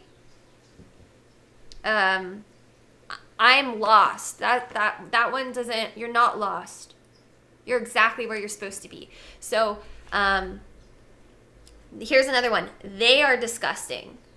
They are ugly. Yeah, this is when we project They are it. worthless. So I just want to share something that happened to me, because you guys all know I'm on a tangent probably right now on my stories. And a lot of people are loving it, but but some people are not loving it. And which is totally fine. But yesterday I got projected very vilely onto and got told some of these things. And I sent a voice memo to this person telling them, I'm in my truth. That's fine if you don't agree with what I'm saying. Totally fine. What I'm saying is not for you. But I don't accept this projection that I'm a piece of shit, basically. And I'm going to keep being in my dharma and speaking my truth and not be afraid to not speak. But they wouldn't stop. They kept rejecting me and calling me these things. So I ended up having to block this person, and what ended up happening is I had to have a boundary, and I was getting rejected, but I had to end up rejecting them back. I had to block them, and they had to feel rejection. So sometimes when we're projecting a theme of consciousness, the reason why we're attracting these situations or whatever is we're getting back the reflection of our theme. So if somebody is going to attack and be vilely rejecting, they're always going to experience rejection back, because no one can handle being around them. Because they are constantly rejecting other people and being vile in this way, they're going to get it right back. And so they're going to reinforce the theme of consciousness, their perception of reality, that they're rejected. But it's really because it's self-rejection that they're projecting onto other people, and now they're getting it mirrored back to them. And so that's why when people, are in these really low themes, really bad shame can lead to like being, I don't want to say like a murderer or something like this, or a rapist, but it is. When you go so deep into these themes, they end up doing really vile things, and then they get rejected by society because it's a mirror of their own rejection. Yeah.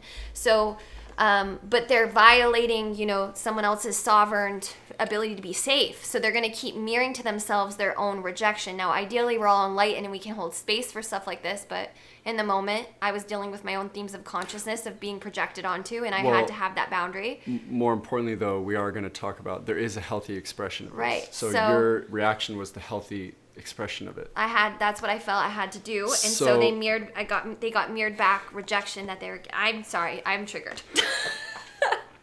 So you can see. Wow. It really hurt me. I felt so hurt. I was like, wow, I'm over here speaking my truth. I feel so empowered, and I'm getting just told I'm evil and all of these bad things. Baby, you are so loved. I'm going to cry. You're so loved. Anyways. Okay. If you are feeling these feelings, I'm not rejected. Understand you are not these things. You are not rejected. You are not rejected. Yeah. This is their problem. This is that person's problem. Yeah. You gotta give it back. And we're gonna get into this, but Ashley's getting so jacked, it's sidetracking the process here. Sorry. So no, I'm not sidetracking the process. I'm doing exactly what I'm supposed to be doing. I'm exactly right now. No, I'm not. Exactly. So we're going to... I deserve to be here. I deserve to speak my truth. Yes, and we are going to keep hosting the rest of these souls through this beautiful process. So, okay. I love you. I love you so much. I know. But we got to keep everyone. Okay. We can't just leave everyone in their stuff here. It's a good. So, okay, out. Yeah, I don't want you guys to be staying this any longer. So, okay, so we feel this stuff. We acknowledge this. You guys have been acknowledging this. By the way, Lisa, the themes do manifest Lisa, naturally. if you can, you're writing privately. If you could switch it to everyone if you want, so we can all read it. Okay, so yes, they're going. The point is we do need to keep going as we talk about them. I just don't want you guys to get stuck in them. So the point here, you're all expressing these powerful experiences, these things that have happened. The most important thing is to realize that it is not who you are. So the next step out of this, let's get back into the themes here, is yes, you've acknowledged these painful things and it's led to your own behaviors, because what happens is, I need to make sure you understand this about the mind.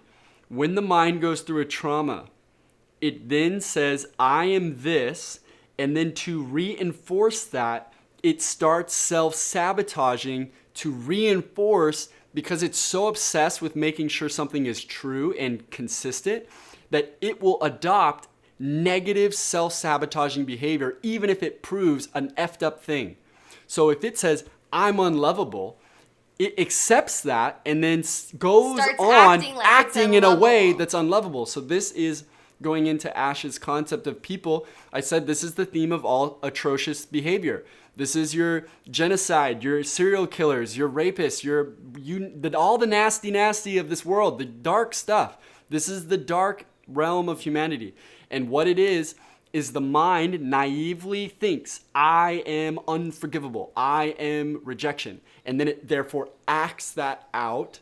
And then gets mirrored back. And then gets mirrored back more of it. That's how. So this is the whole notion of the dark entities, the dark side of humanity and of the spiritual realm, is when we fall into this lie, we think, I am this awful thing. And therefore we behave in a way that is awful, and then we perpetuate the story. This is why trauma begets trauma. Because once we are traumatized, and if we don't catch this, we have to stop and say, wait a minute, this is not who I am. My mind is naturally and naively going to make it about me. That's just its nature. It's not personal. The mind is just a computer. So when we go through things, it just says, this must be me. So we have to stop that and just say, no, this is just an experience that you had, and it was someone else's projection. So let's get into the theme again. What are you chomping on? Put it at the thingy. What are you? Ash is pumped. Okay, so here we go. So let's get in real quick. We'll start flying through this now, because a lot of this is just kind of laying the groundwork, and then we'll be able to move through these. This is your sense of belonging. It's your sense of safety. It's your sense of lovable, innate right to be. Your right to be you. Your right to be yourself. The coping strategies when we avoid this theme is we isolate, we become suicidal, we self-loathe, and then, like I said, it's the realm of psychosis, because we literally drive ourselves insane with our own self-rejection. The coping strategy, if we overcompensate, is a narcissist and a charismatic perfectionist. So this is the all megalomaniacs and a sense of messiah complex. So in psychology, this is actually the theme of shame, and here's how you can tell. So this person will actually appear extremely perfect on the external, and we've actually, I used to work in inpatient psychiatry, and to even get into inpatient, you had to have tried to kill yourself. So I was around some of the most really like wounded, lost minds, and the energy that they have, they can do two things. They can either act like they're completely perfect, or they become the other one, the avoidant strategy. And the charismatic one, you would never know that they have this deep, massive wound unless you have eyes to see it. Because on the exterior, they appear completely perfect. The reason is that's an overcompensation to hide the fact that deep down they do feel unlovable. So they have to overcompensate and appear like they are the epitome of lovable. They are perfect. But how you'll know someone is actually being narcissistic and hiding shame is that as soon as something does not go their way, or as soon as there's a crack in their exterior thing, they freak the F out, and they will completely break down, and they will reveal that actually they're not as perfect and holy and perfect as they seem. So that is how that one plays out. So the wounded expression is, like we said, it's trauma, it's violation, it's humiliation, it's molestation, it's rape, it's violence, it's all these deep traumas that we maybe have experienced ourselves, or we witness in other people, like I did in inpatient psychiatry. So it's rejection of self or others. This is the wounded expression.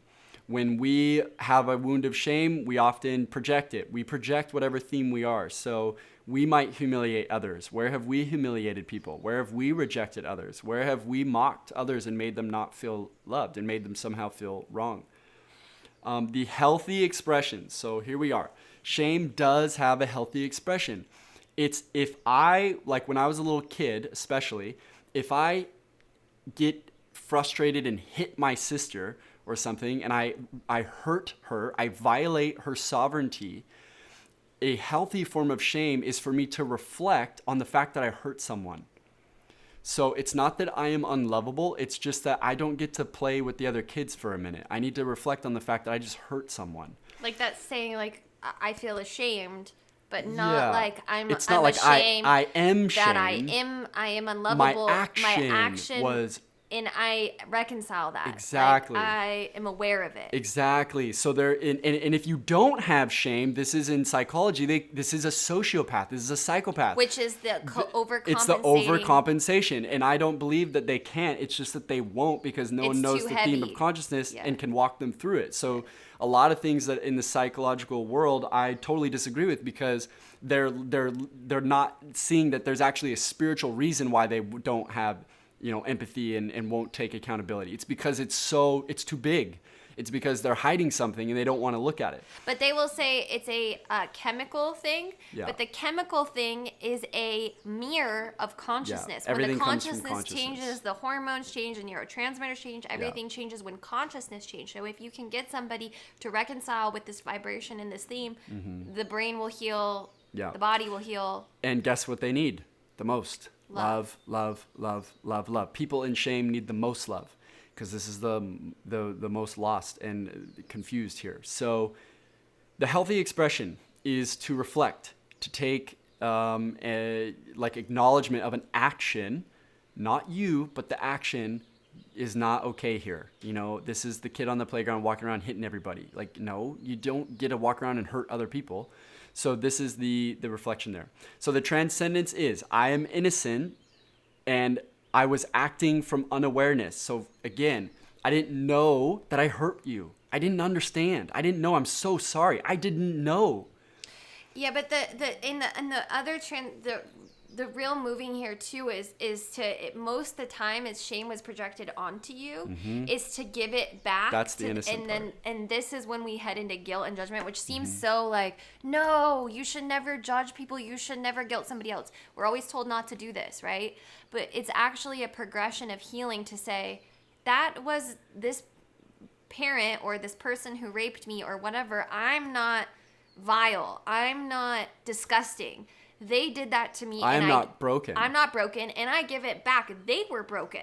Yeah. And they projected that onto right. you. And it's actually a healthy stage. No, you're not going to stay there. Eventually you get to acceptance and forgiveness. But to say you need to go from shame to forgiveness. This is why it's not successful, and people are not actually having healing, because they're not letting themselves. This is why people go to therapy for like 20 years with no change. Because they got to let themselves go through the stages like, yeah, that was messed up, and you give it back. Like, that's theirs. That's a healthy thing to do. Okay, so from a theme of consciousness then, the realization is my true self is innocent. That's why I talked about this so much in the beginning, because your true self is that calm, peaceful, blissful state we accessed earlier. You're innocent, and whatever experience you went through was unawareness, was trauma getting projected onto you. So this is how we heal this, and we give it back. We have to give it back by realizing what really happened. What really happened was someone lost in their own shame, passed that crap onto you. So we want to acknowledge that, and then in a sense, the next theme up is guilt and judgment. So we want to give that back and say, whoa, you're the one who's messed up, not me. I was actually a little kid.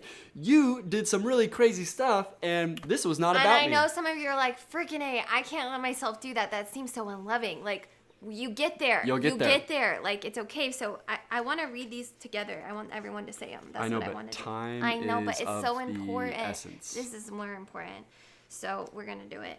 So, okay.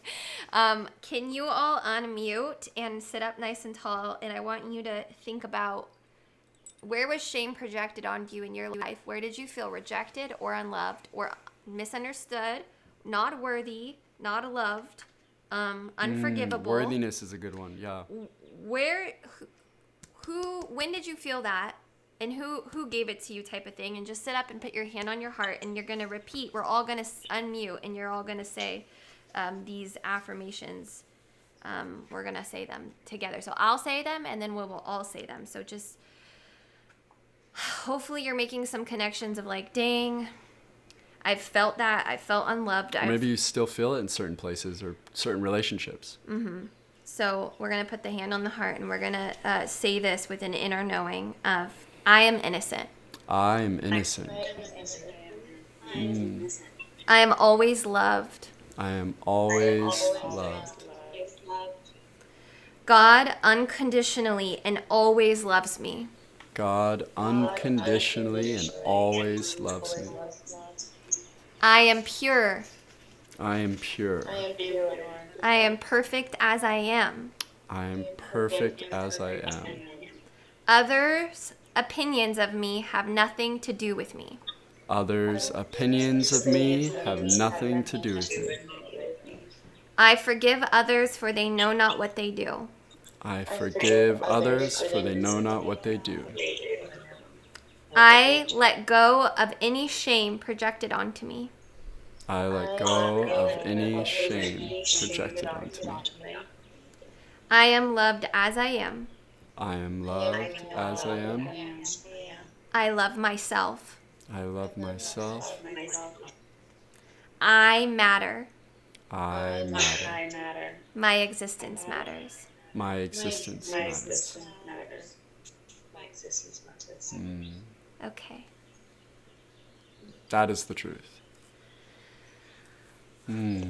So, in other people in your life who you might feel these things come up with them, in week 4, we're going to get into how to work with other people who have shame, who have guilt, because you're going to be working on healing yourself through these 4 weeks. And then eventually it's going to get to the point of like, okay, I get this, but how do I navigate other people who are stuck in these themes and continuing to project onto me? And so that's going to be week 4. And I just want to make sure you all know that. So right now we're just focusing on understanding each theme yourself. And as the week goes, you read the book, hopefully these are really going to sink in, and you're going to start to recognize patterns in your life. So you might not all click right now, but as the week goes and each week goes, more connections will be made. So, okay. Okay, let's keep. I think that part's important. Very important, my love. Mm-hmm. I freaking love you. Okay. It's very important. I think the context you have to have is that Ash was just like, you got this, Matt. I'm just gonna show up. It's gonna be great.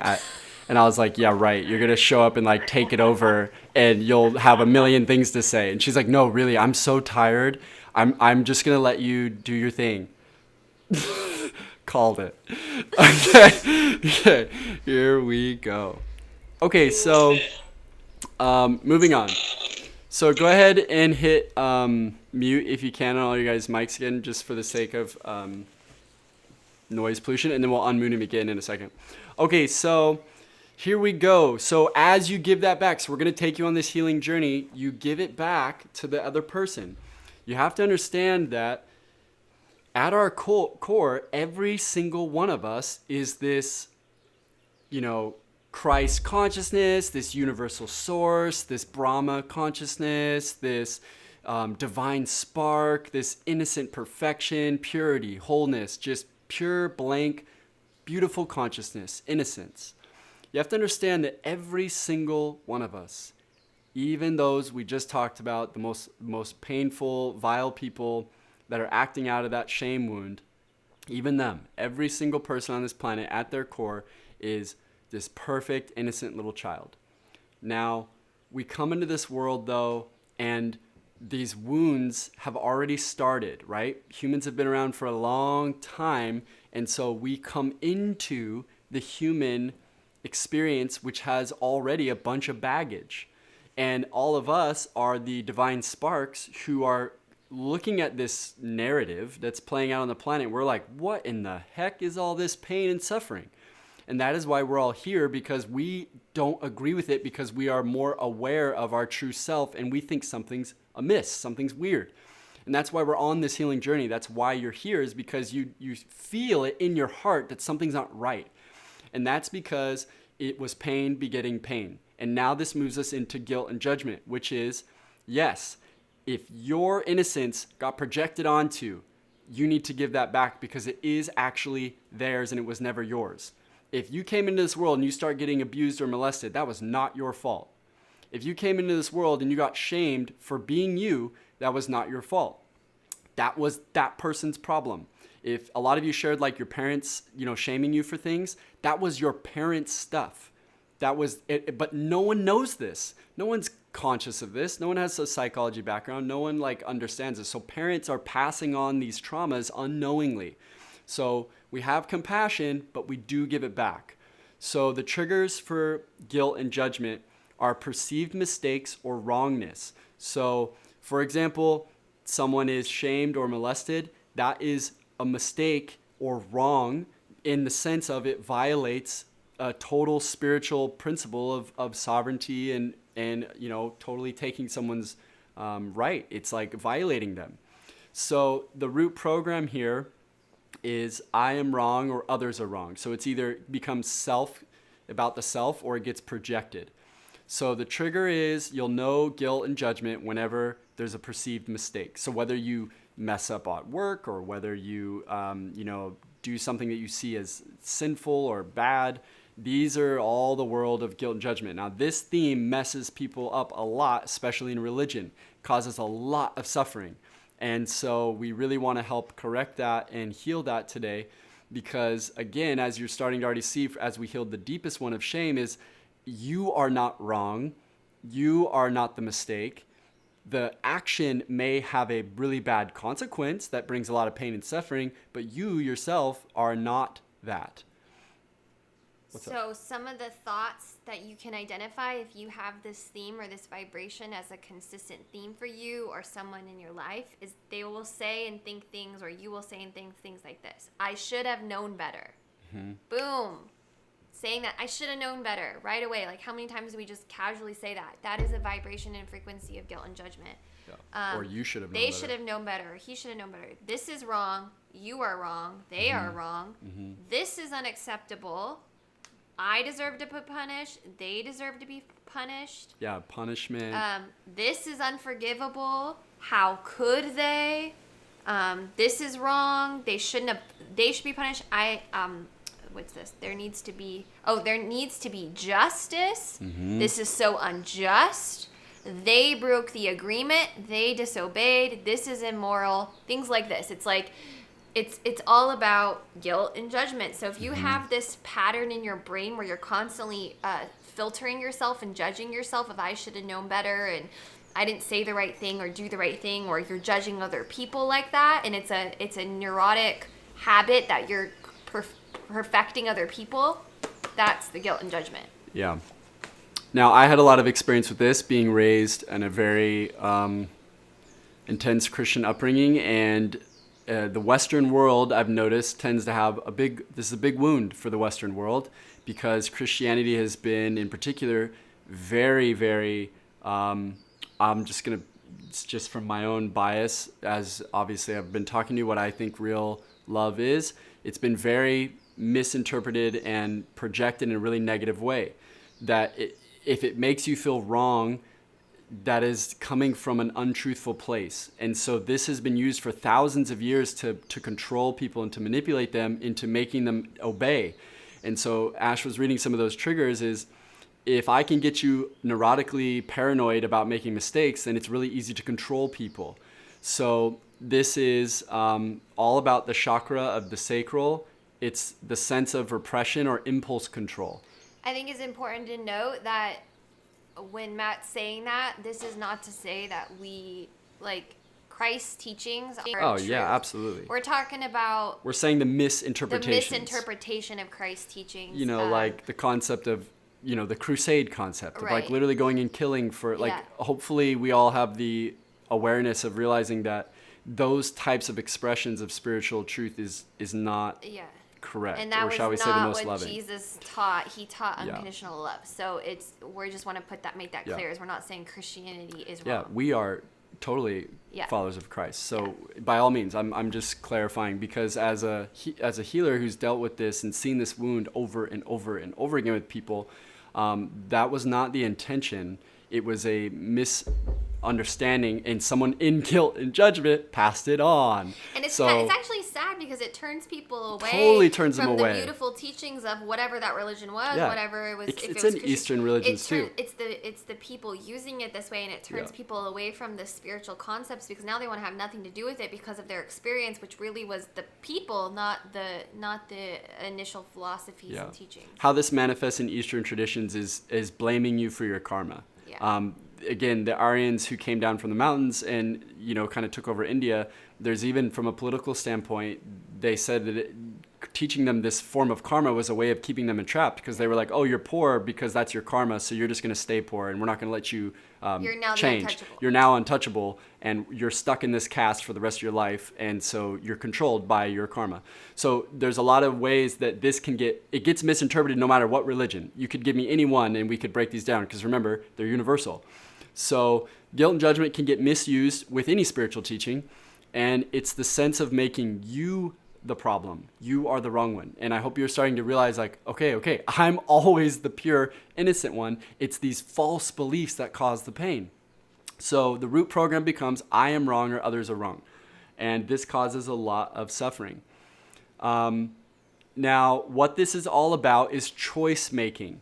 So the coping strategy to avoid is if we just repress our choices. We repress them. We repress our sexuality. We repress movement. We repress action. We repress being ourselves. And the overcompensating strategy is, again, perfectionism. So becoming really neurotic, becoming really obsessed with, this is like OCD sometimes, someone who's like really superstitious. They're really over concerned with being perfect. Making a mistake. Then they also can be very virtue signaling or zealotry, which is like the concept of someone out proselytizing, telling everyone that they're damned and awful. This is someone who's projecting judgment onto everybody and telling everybody that they're wrong. This is the wounded expression. It's harsh judgment of self and others. It creates overwhelming guilt, and there's no way that can be the truth, because it makes us feel awful. It makes you feel awful. Now, what is the healthy expression, though? Reflection on the mistake. So let's use that same example of as being a little precocious being that you were, and maybe you did accidentally, because Ash and I have a lot of experience teaching children. Maybe they did go around hitting the other kids or taking their toys, and they learned that choice leads to suffering, and I should reflect on that. So the mistake was the violating behavior, not the person. So the being is not the mistake. It's just the action.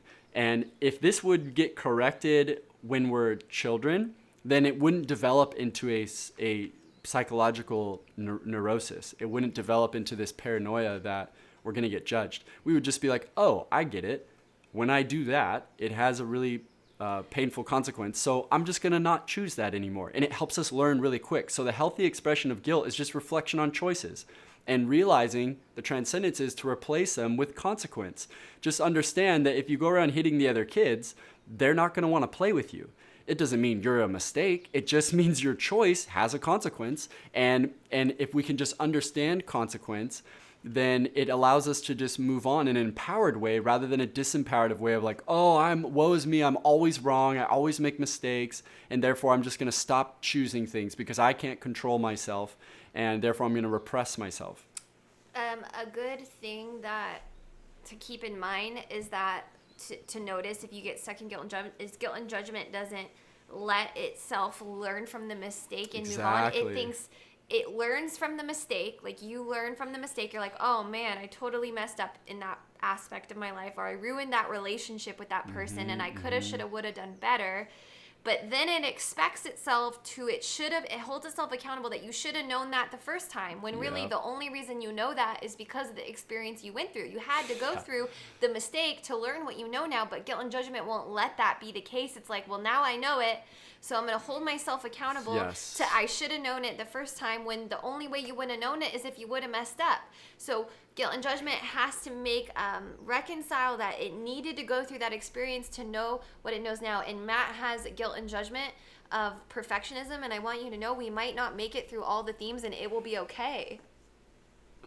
It's gonna be okay. He's right now. He's gonna be so hard on himself if he doesn't get to the entire list. No, I'm surrendered. We can do it next week. I'm finish next week. Okay. Full acceptance. The most important thing is that you all know that you are so loved. If that gets accomplished, then I don't care how many themes we get through. But I do want to kind of just keep tabs on these comments. What's everyone saying? You go ahead, read those. I'll speak to what you were kind of saying. Oh, being lazy. Oh my gosh. Yes. Yeah, so like you're getting told, like, if your work ethic like isn't good enough, then you're not loved, you're not a good person because you're not working as much as everybody else. That's a huge one. Yeah, I love good point, Jesse. This is exactly how the highest view of any spiritual teachings, even in yoga, the yamas and niyamas, these are observances. 10 Commandments, you name it, it's more like this. It's like, hey, if you steal and kill people, the consequences are like awful for you. You will have suffering if you do that. If you go around having sex with everybody, there's going to be some really horrible consequences. You're going to break a lot of hearts. You're going to possibly run into issues. You could have health issues, right? Like all the sexual diseases and stuff. You could have on children, like, right? Like you start to get the point here. Like all these moral observances that we look in life, they all are just more like, here's consequences. And if we looked at it that way, it would just be like, oh, so basically you're saying if I choose good choices, I'll enjoy happiness. If I make choices that harm others, I'll ultimately hurt myself. But it wasn't taught that way. But it's not taught that way. It's taught like you're the problem. You are wrong. And then it becomes like this deep wound. I have to say also, I'm so excited, is that those observances, the yamas and the niyamas, and then the commandments in the Bible, is in the yoga tradition, those are actually siddhis. They're superpowers, meaning not everybody has the ability to make that good of a choice because their consciousness isn't elevated enough to the place where that's a natural decision for them. Because somebody who makes good choices out of a natural place means they're at a certain stage of consciousness and a frequency. And so in the yoga tradition, the yamas and the niyamas, which are like, be truthful, don't steal, be non-harming, ahimsa, all these things, they're not things that you think like, oh, I have to stick to these rules. They actually become a natural side effect of you raising your consciousness through practice. So if you do pranayama, you do your yoga, you do your meditation, all of a sudden you're naturally this way, and those are just natural. You don't have to say, oh, I better make sure I'm a good person. Like, they call them superpowers. They're just a natural effect of your practice. And it's actually really important to allow you to learn on your own. Again, as previous school teachers for years, we saw that it's so important to the only way children truly learn something as humans, but especially as children, but as adults too, is when it is a genuine, authentic realization. So if you just force yourself to be loving and you force yourself to be a good boy or good girl, that actually is not doing anything, because you haven't actually had what we would call like the change of heart. You haven't been converted, shall we say. This is the concept of you're just repressing something. And repression never works. And you're doing because you think you should Yeah, do you it, should do not it. because there's an actual desire inside of you that understands the why. And therefore, too, you also don't actually get to enjoy the positive effects of making good choices. If it comes from a place of repression, you're not really getting the true benefit of choosing it from a place of higher consciousness. So what's most important is to just realize that, what if you allowed yourself to learn accordingly? What if you just let yourself embrace the consequences and learn for yourself? Because if we actually let ourselves learn that, it's kind of like when we touch the stove as a kid and it's like, woof, that's hot. Are you going to touch it again? No, because like it hurt you, right? But when we say, don't touch the stove, it's hot, you're like, well, now I kind of want to touch it. So here's what's ironic about repression. And I have like 25 years or some crazy amount of time that I was stuck in this theme, because my mom and my religion just boom hit me with it so hard all the time. The irony was, remember I told you that when you accept a limiting belief, you will self-sabotage your own life. I effed up my own life for a very long time to prove you won't tell me what to do. That's what's crazy. And I can admit that fully, that they told me not to drink, I drank.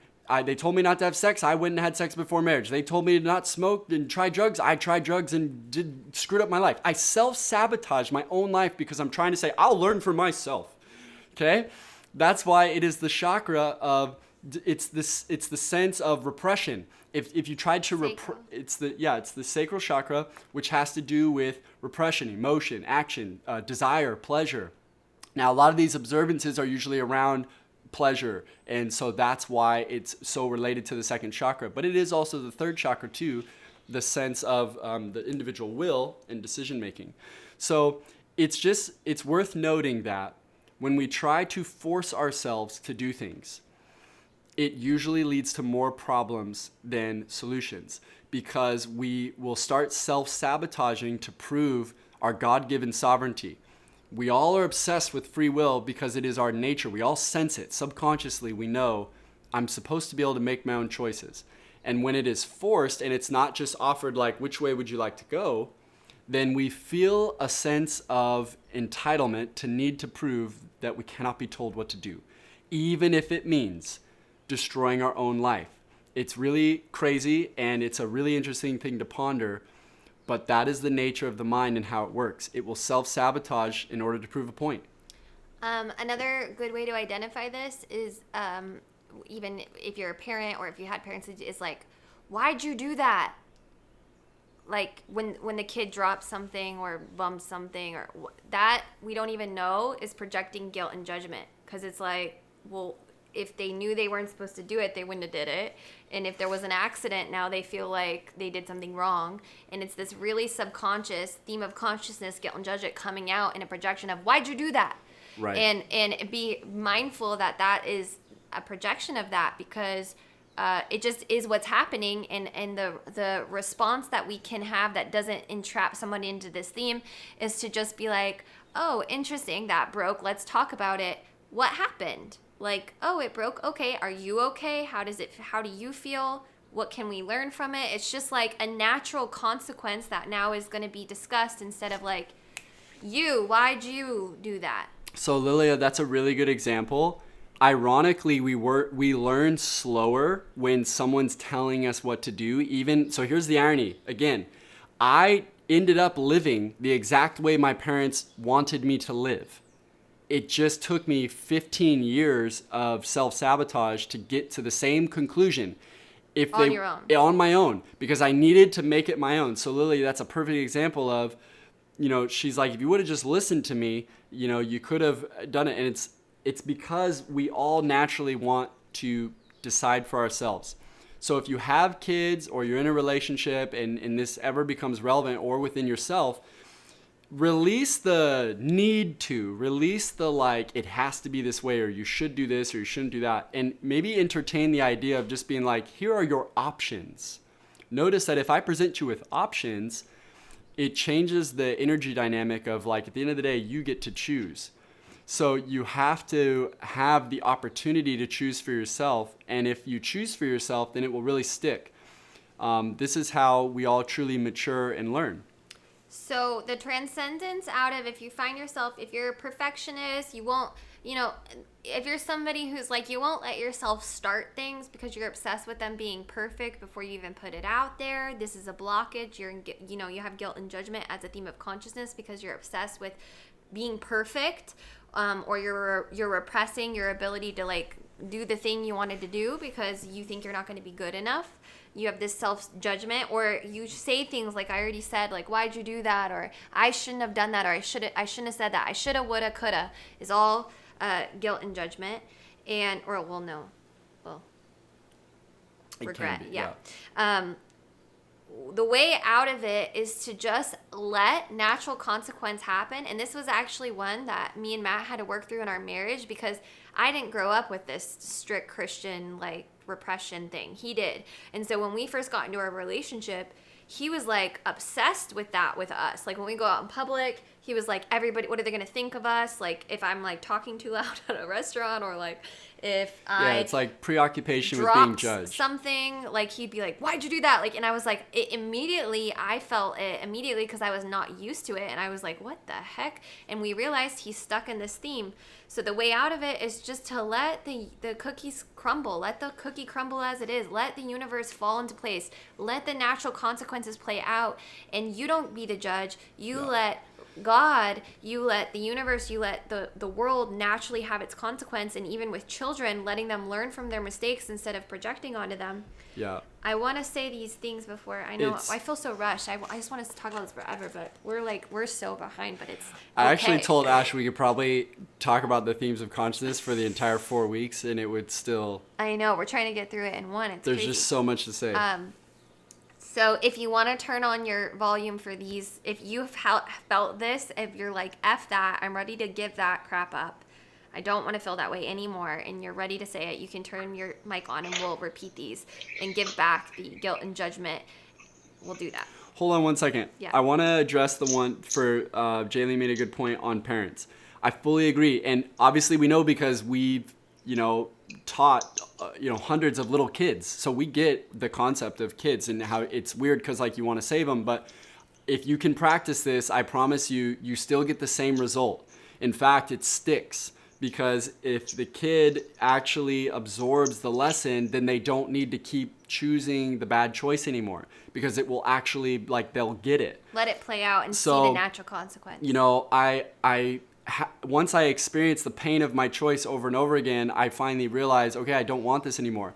But if someone would have just said, like, here's the choices, I actually probably would have chosen. Because, look, no human ego wants to be dumb. No human ego wants to do something that's not good for it. The mind does not want to do that. The only reason why we self-sabotage is out of repression. That's the irony. So the irony is if you hold each other to our highest expectation, we tend to rise to the expectation. So if you kind of present your kid with these two options, hey, you can keep doing this and here's what's going to happen. You can keep doing this and this is what's going to happen.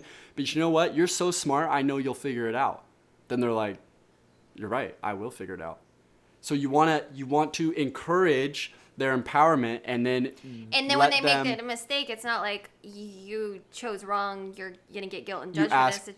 You ask questions like, what did you learn, and all these things. And I have to give my mom, still in here, I have to give my mom and dad props for that, because they just let me do things. And then they would just ask me, like the first time I ever got drunk, I was 16 and I came home wasted, and instead of being like, you're grounded, you're wrong, they were just like, sucks, doesn't it? How's that feel? Like, do you want to do that ever? And I was like, no, I never want to do it again. And I really didn't, because they just let me feel the pain of my own choices, and it totally sucked. And I had school the next day, and they were like, you're getting up and going to school. And I was so hungover, I felt it was disgusting. I never wanted to do it again. If they would have told her, don't go drink. like all this rage and upset and condemning and judgment, she probably would have went and did it again. So that's what was my experience. Every time I kept getting told no and not to do it, it just makes your mind get more rebellious. I learned So that super fascinating thing to start exploring. I learned it was terrible, and I just never wanted to do that. I never wanted to have that experience again. It was so bad. Okay, so yeah, you have to hide. Yeah, and I never had to hide anything. I always was able to tell them everything. I told them the truth about everything, which was really good. Okay, so let's read a couple of these. So, okay, hand on your heart. We're going to let natural consequence take care of itself, so we can repeat. I guess I just didn't know any better at the time. I guess I just didn't know any better at the time. I am always in the process of becoming. I am always in the process of becoming. I'm doing the best I can right now. I am doing the best I can right now. Everyone is doing the best with what they know. Everyone is doing the best with what they know. I grow through my mistakes. I grow through my mistakes. I'm loved even if I make mistakes. I'm loved even if I make mistakes. God is not judging me. God is not judging me. God loves me. God loves me. I am not wrong, I am learning. I am not wrong, I am learning. I forgive myself and others. I forgive myself and others. I am perfect, whole, and complete, even with my mistakes. I am perfect, whole, and complete, even with my mistakes. It's okay for others to make mistakes. It's okay for others to make mistakes. Wow. Woo! How are you guys feeling? Is it a lot? Is it okay? Is it feeling good? Yes. So good. It's so good. Okay. Awesome. Okay, good. Great. Thank you. Mom cried. Beautiful. Oh, okay. Good. Okay. Okay.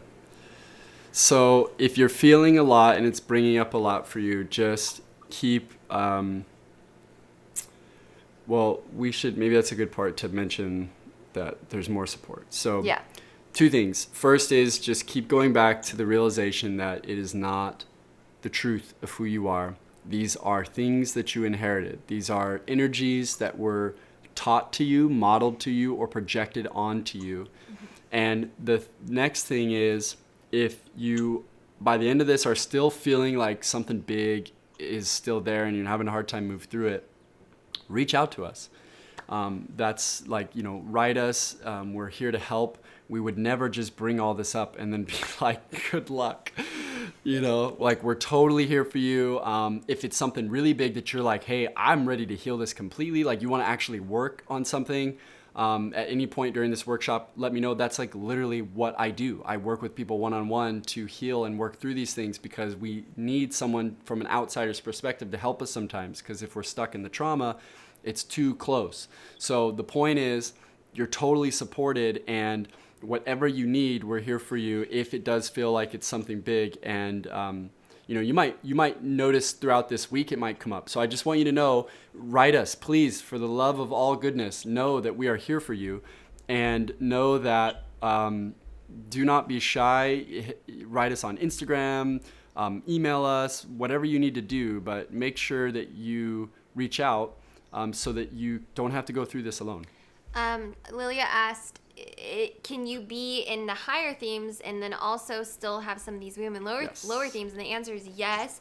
You can have like a baseline frequency of being in like love or acceptance or like courage, but then still have some unresolved wounds or like residue in lower themes. Mm-hmm. And that will come out when triggered. So that's why you might have certain triggers with different people but not with others, or different situations, is because that's like the residue that's coming up to be healed, to be looked at, but doesn't mean you're living there literally all the time. Yeah, and that's why we call them triggers, because they're just kind of chilling under the surface and then they get brought up.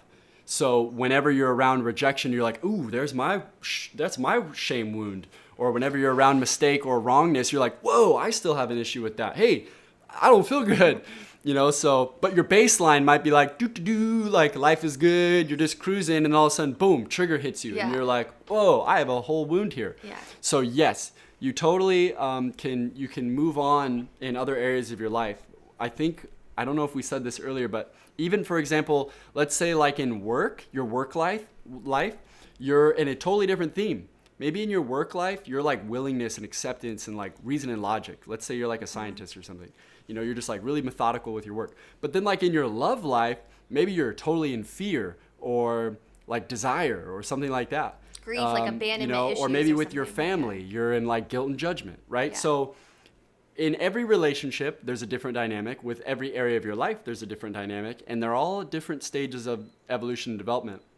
And to really get to a place of true freedom and lasting happiness, we have to reconcile all these things and bring them to a state of harmony, because anything left unhealed will just gradually fester in the background. And how in your relationship this is so good, because you might think like, okay, we're on the same page in like so many different areas, and then come to realize like I have a little girl unhealed wound in this certain area that like Matt is like way beyond, like and not, if you don't understand the themes of consciousness, you won't get it, because you'll just be like, he seems like, or she seems like she's an adult, but then at certain aspects I act like a 6-year-old scared little girl, and it's not reconciling.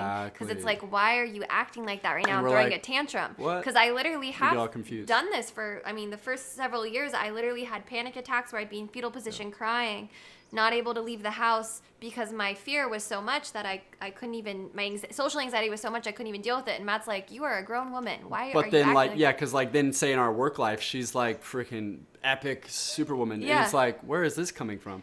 Yeah. Like, you're the most confident person I've ever met. So why are you over here like tripping out? So that could be really confusing.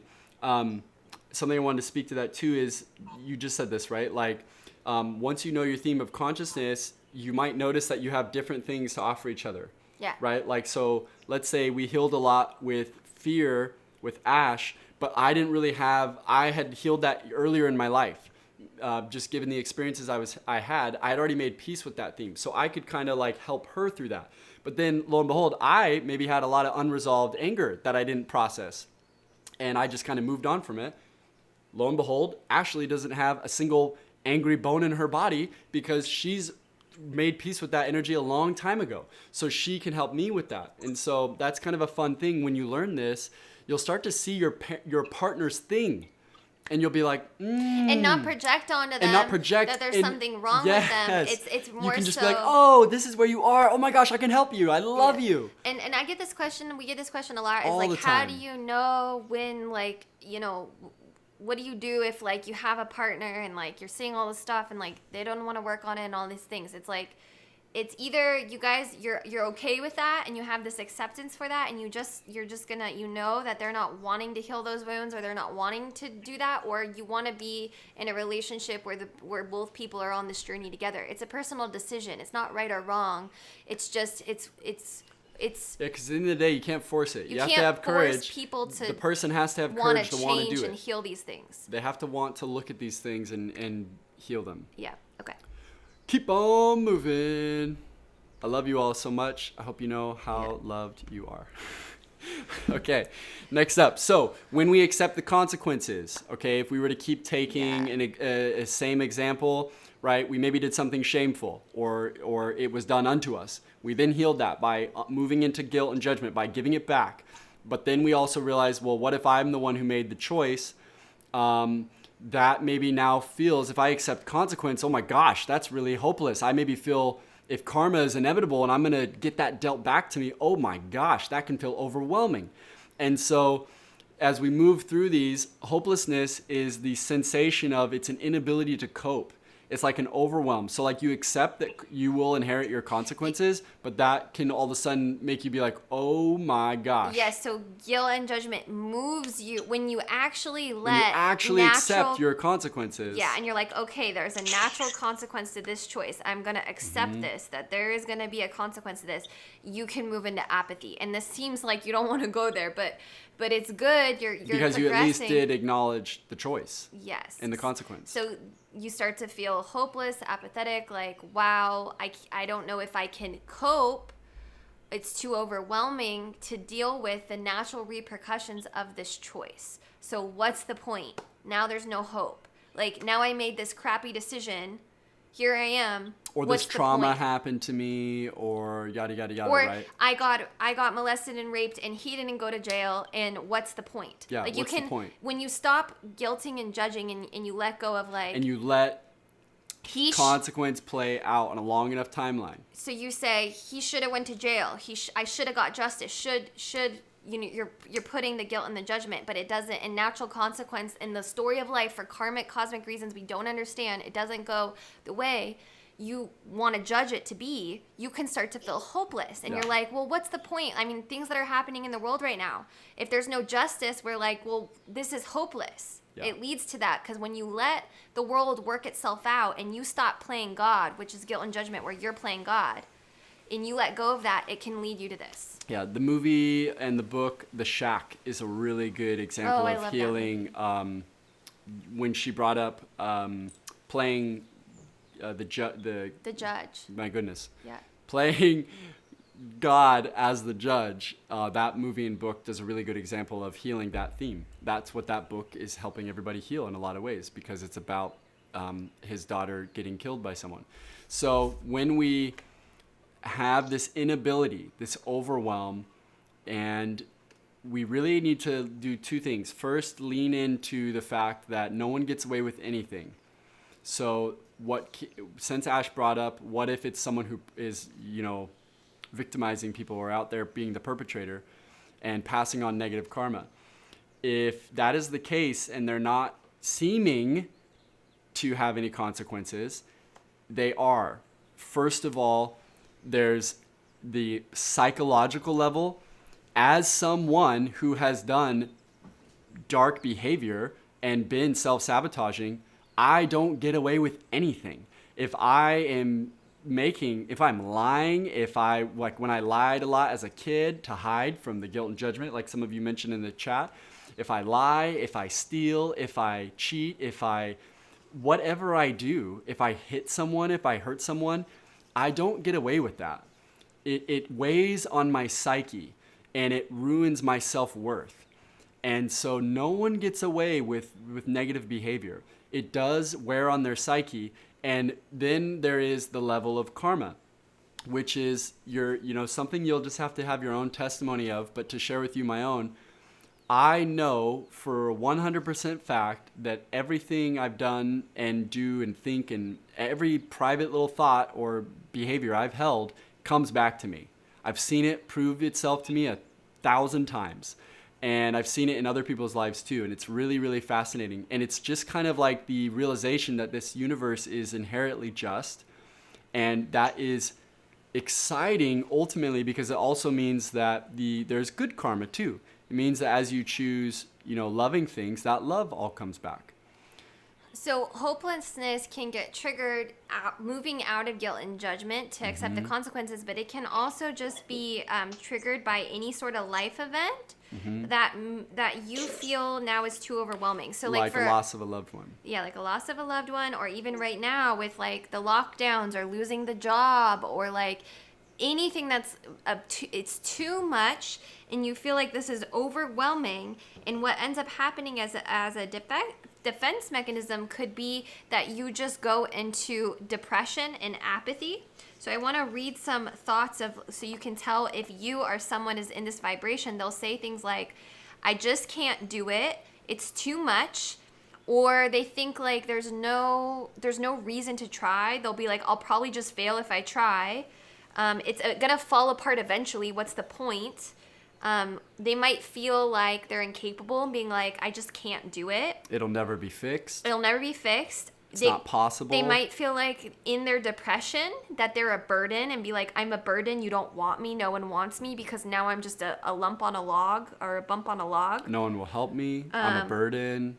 Yeah. I've been abandoned. Just abandon me. The odds are against me. I shouldn't even try. There's no point. Nothing's going to work. It's just hopeless. What's the point? I can't face this. I feel nothing. I don't care. I don't care and I feel nothing. When you say, I don't care, I feel nothing, usually those are this vibration. And it's really this inability to just cope with the overwhelm of the natural consequence of life. It's anything that happens that you feel like you just can't face, or someone in your life, like maybe a partner, can get stuck. We both have been in this, and both have seen each other through this depression of, I can't move, I can't do anything. It's hopeless, like there's nothing to do. Yes. That's the vibration of this. So, and the reason why it's inability to cope and overwhelm is because the next theme up after this is going to be to feel all the discomfort. So when that is too much, we don't want to do it, we can't feel it, then we get stuck here.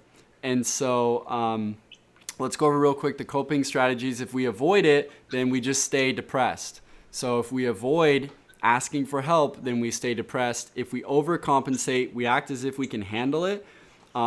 And we have this inability to surrender, so we're completely burning ourselves out. This is the concept of you're completely, utterly, internally destroyed, but you're just moving anyway, and you're really not honoring that you really do need help. Another thing that someone in this theme might think is that it's too late. Yeah. So if you ever think it's too late, that's hopelessness, because it's never too late. If you're alive, it's never too late. If you're still here, it's never too late. So when you say it's too late, this was unforgivable, or it's too much, or all those types of things. I just wanted to say that it's too late to change now. It's too late because my genes are already set, or I'm too old now. Yes. If I was still a kid. That's losing hope, hopelessness. You have no more hope.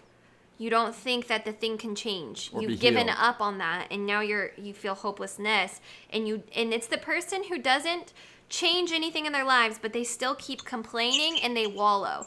So you or a partner or anybody, I mean, I'm admitting this. I have felt this. I've been in this. Last summer I felt this. Matt has felt this. I was just in this just recently. So this might just be a phase. It might be like a continuous pattern. Yeah. And remember, everything has a time and place. But that's how, when you start saying stuff like that, that's when you're like, oh, that's the hopelessness theme.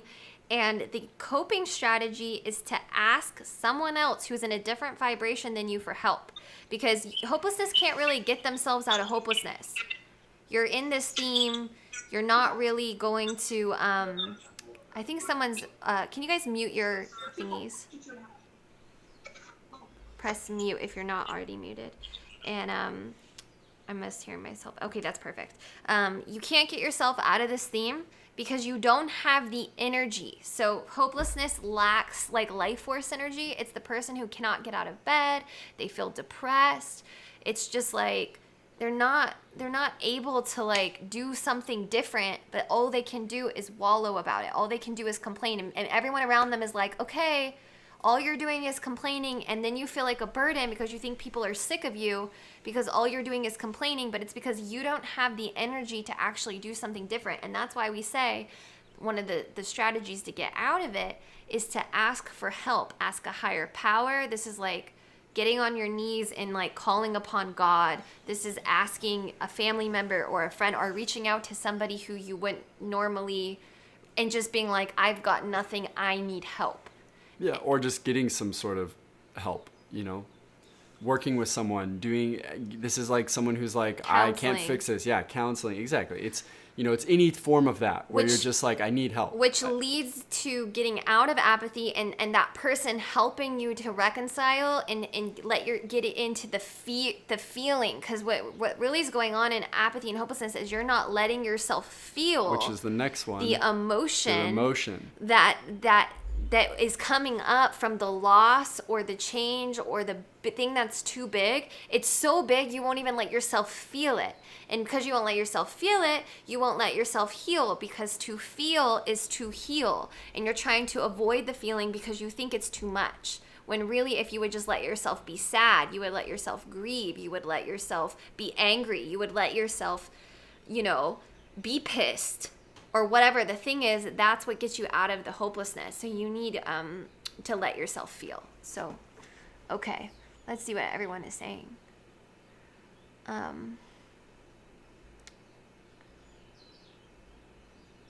Yep.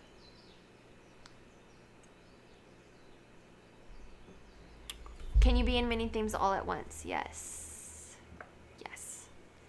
Yeah, ideally there's one that predominates as your go-to.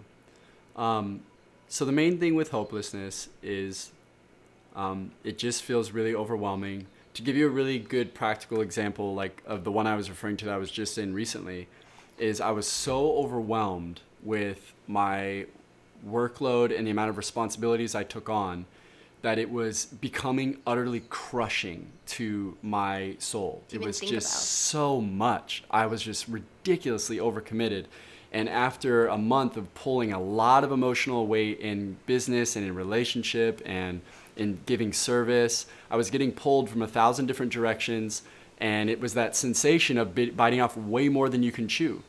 And it just crushed me and made me feel like I'm broken. Like, you got me. Like, I'm done, you know? Like, I've actually found a limit and I am tapped. And in that moment, I was like, Ash, I'm done. And I was like laying on the bed being like, I can't even make myself food. Like, I'm toast. He didn't ask me for help. I just started doing things. I reverted to the overcompensating strategy where I was like, I got it. I got it.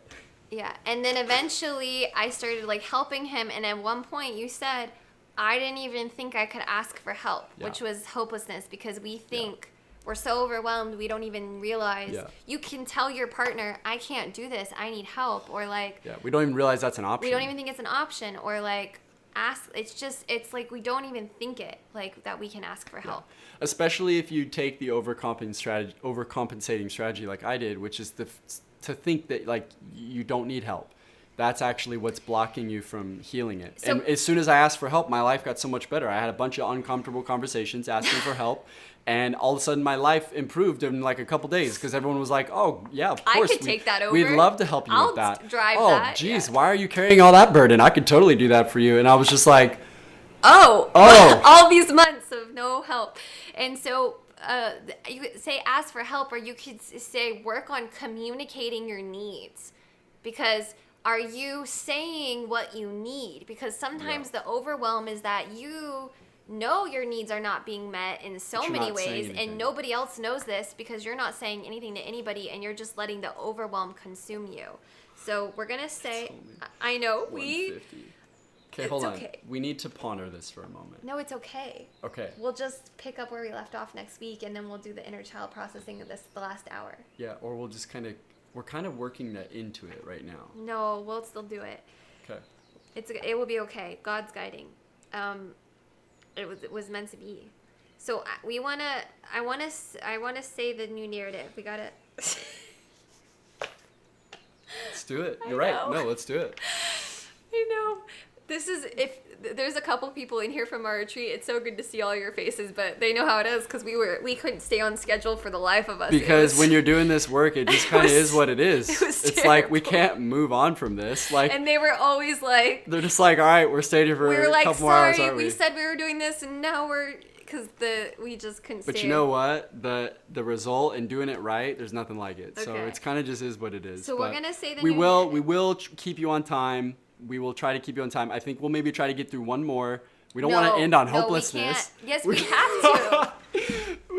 They're all sad. We gotta try to do one more. Even if we end on the next one, it's so sad. That's true. It literally is sadness. We'll just fix it at the end. Okay. So let's say these. We're gonna say the new narrative. This is positive. We're gonna say that this is great. This one's great. Okay. Let's turn on the mics because this will be the last affirmations. Okay. Mic up. Okay.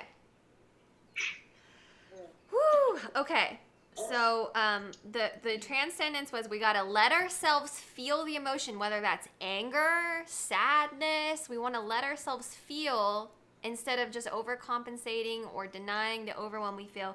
And then we need to communicate our needs. So let's say this. Ready? I can ask for help. I can ask for help. There is a way. There is a way. I'm going to say God, but if you want to say a different word besides God, you can replace God. But God, give me strength. God, give me strength. God, give me strength. Give me strength. Yeah. Ooh, Spirit. Yes, Spirit, give me strength. Or higher power, give me strength. Yes. I accept guidance I accept guidance. from that source. Yeah. It's okay not to know what to do right now. It's okay not to know what to do right now. I'm open to the possibilities. I am open to the possibilities. I allow myself to feel what I feel. I allow myself to feel what I feel. To feel is to heal. To feel is to heal. I can face this and others will support me. I can face this and others will support me. I am not a burden. I am not a burden. Let's say that one again. I am not a burden. I am not a burden. That's right. All will be revealed in due time. All will be revealed in due time. I think that's good. Okay. Okay. Let's do a check-in. So hopefully you guys can see. Go ahead and write in the comments how. I'm trying to, obviously we're in it, right? We're in this experience. So I'm trying to come up with a nice compromise here. So here's something I want to do real quick. Let me do this. So we're going to check in with you guys and we're totally going to do that. But here's what I would like to do to leave you with for this week. So let me walk you through this. I'm going to give you a very quick overview just so you're not left hanging like only 3 themes in.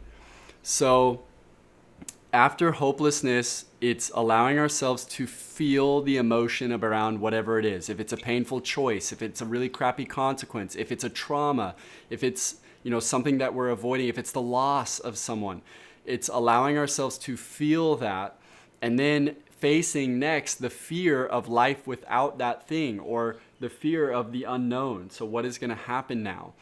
Then from there, we have to transcend that fear by realizing, yes, there may be a negative future, but there also could be a positive one. And then that moves into desire of, I want a good life. I want to be happy. I want to heal. So the fear says, what if you can never heal? What if you're always broken? What if? And desire finally gets some more energy and says, sure, but I want to get better. Or what if it never works out for you? And desire says, but what if it does? But what if it does? What if you never make it? What if you fail? And then desire says, what if I succeed? Yeah, what if you never have a good relationship? And you're like, what if I do? Yes. So desire comes in and trumps the fear, and you have to allow yourself to want more for yourself. Now, desire says, I want. Anger says, I'm going to get. So anger, I expect. Anger is a healthy, we're kind of moving through the healthy expressions really quick. Anger is the healthy expression of, gosh dang it, I'm sick of this. I'm tired of just wanting. I'm going to make it happen. I expect it to happen. So a really good example is desire is the theme of addiction. So when we get trapped in addiction, anger finally comes in and says, enough. I'm tired of being addicted. I'm tired of having these issues. I'm tired of self-sabotaging. I'm tired of chasing after these issues and self-sabotaging. I want and expect it to change. It's angry for change. And we're even seeing that right now in the world. People are getting angry for change, which is a healthy expression. Yeah, it's angry for freedom. It's fighting oppression. It's the energy of fighting oppression, whether that is spiritual, psychological, or physical in the form of, say, political or military or whatever. So anger, the healthy expression, is the desire to get your freedom back in any realm. Then there's pride, which is, pride is, I did it. So I want, desire. Anger is, I'm going to get, expectation. And pride is, I got it. Yeah. Look at me. I got it. I earned it. I deserved it. Respect me. Admire me. Like, I proved it. So pride, there's a healthy form of pride.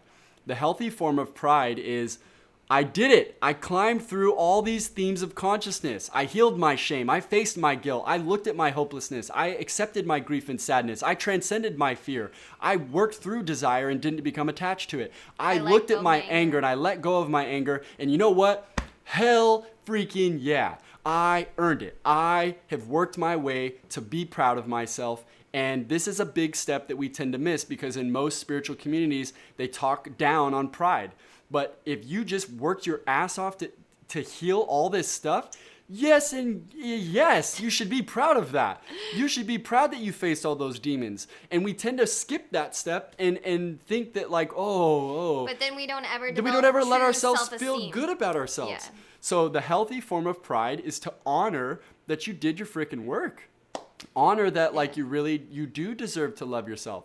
And then we, of course, can move into courage and humility to realize as a way of being of I am humble, I take accountability, I am able to face my weaknesses and my vulnerabilities. I'm proud of myself, and I know it's okay that I have vulnerabilities and weaknesses, and I don't lose my self-esteem because pride loses its self-esteem. If a weakness is revealed. We're going to get into it. Right? Yeah, and so I just wanted you to get a feel for how this plays out in the healthy form so that we're not leaving you hanging there. Now, we'll go back next week. We're going to go into these more and keep going through them with you and heal them. But I wanted you to just see did you notice how every single one of them had a time and place? They all had a healthy expression, and they were all necessary. Because without them, you can't move to the next, just like climbing stairs, you have to take one step at a time. And they all have that perfect step in perfect time. So we got through hopelessness. So just the healthy forms is like if you've ever experienced being rejected, it's okay to move into guilt and judgment for a time being and give that back and be like, that was theirs. And then after, guilt and judgment to be like, you know what? I don't need to judge them.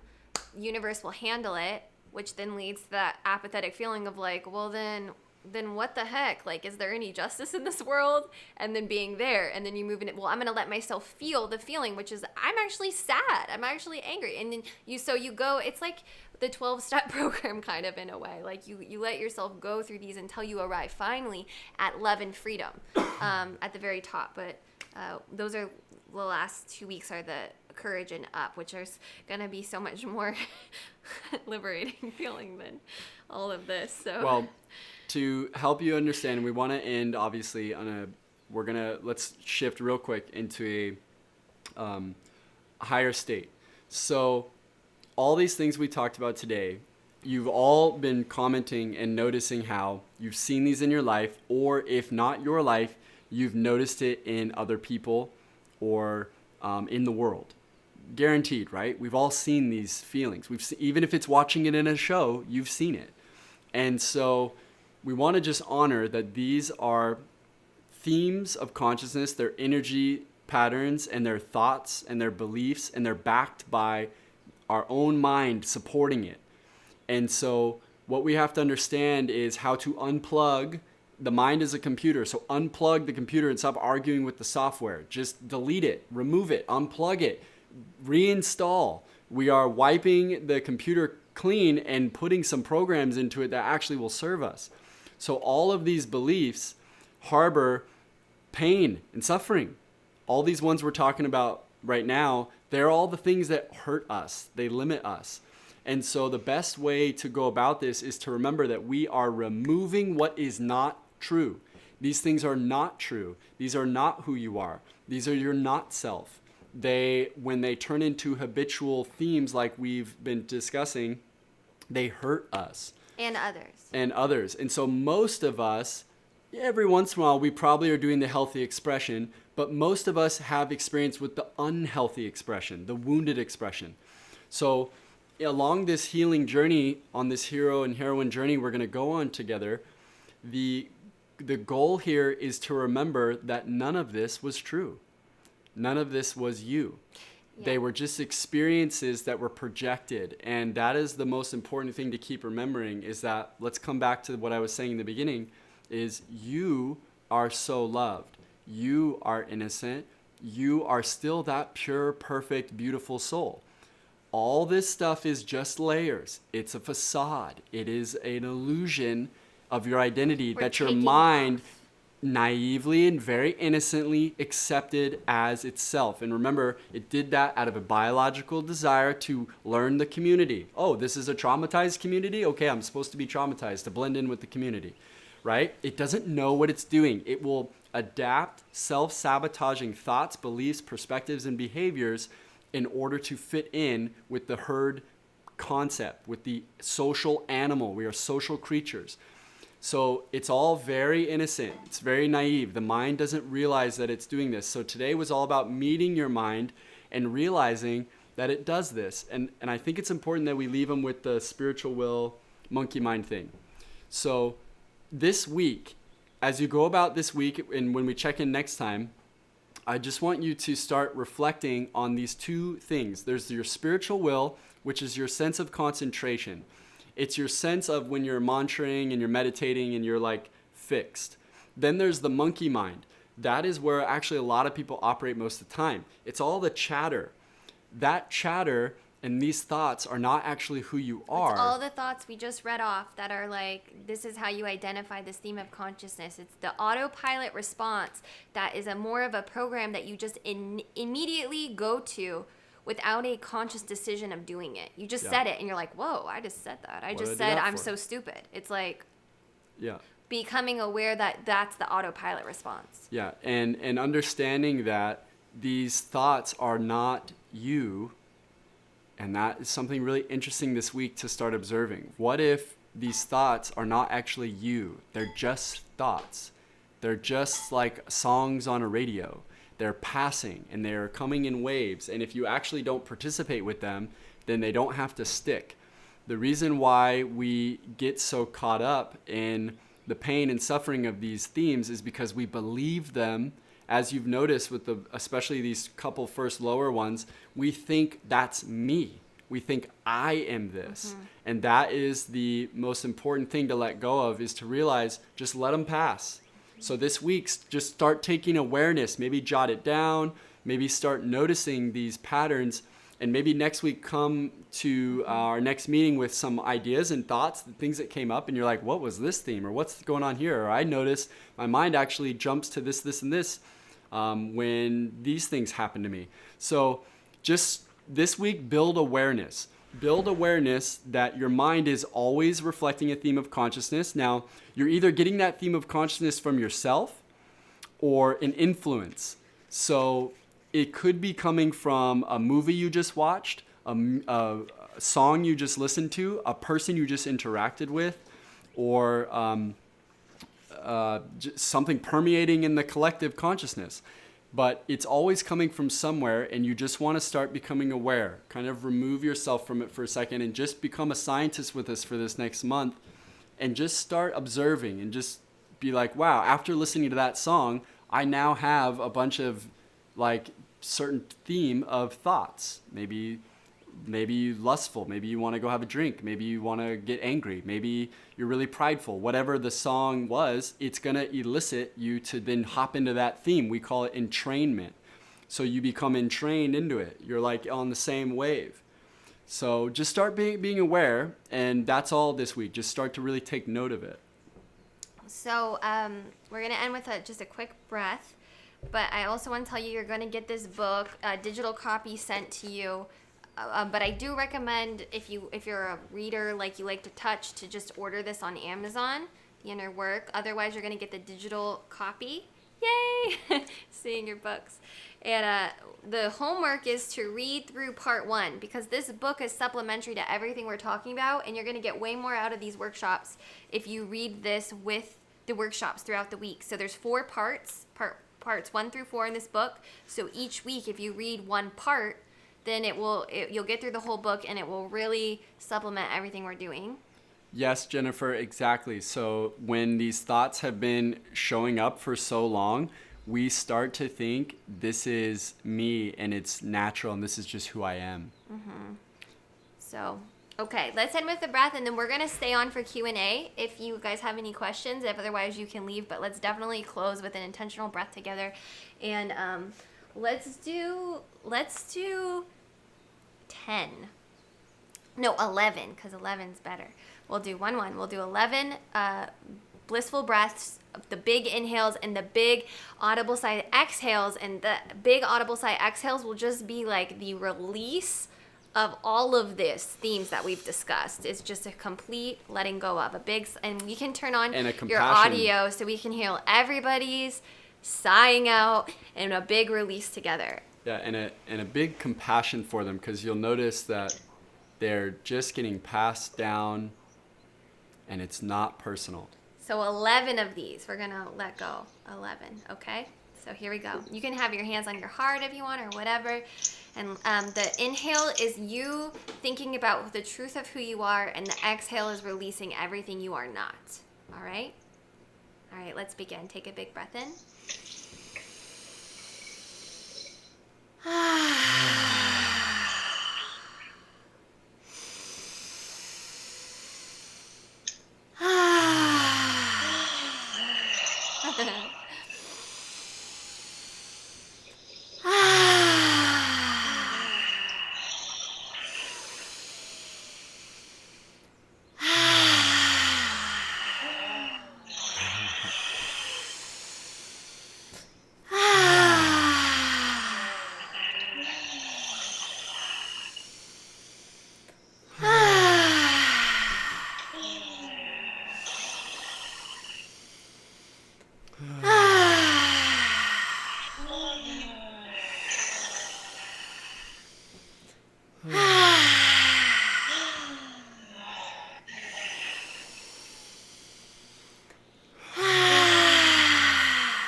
Last one, inhale.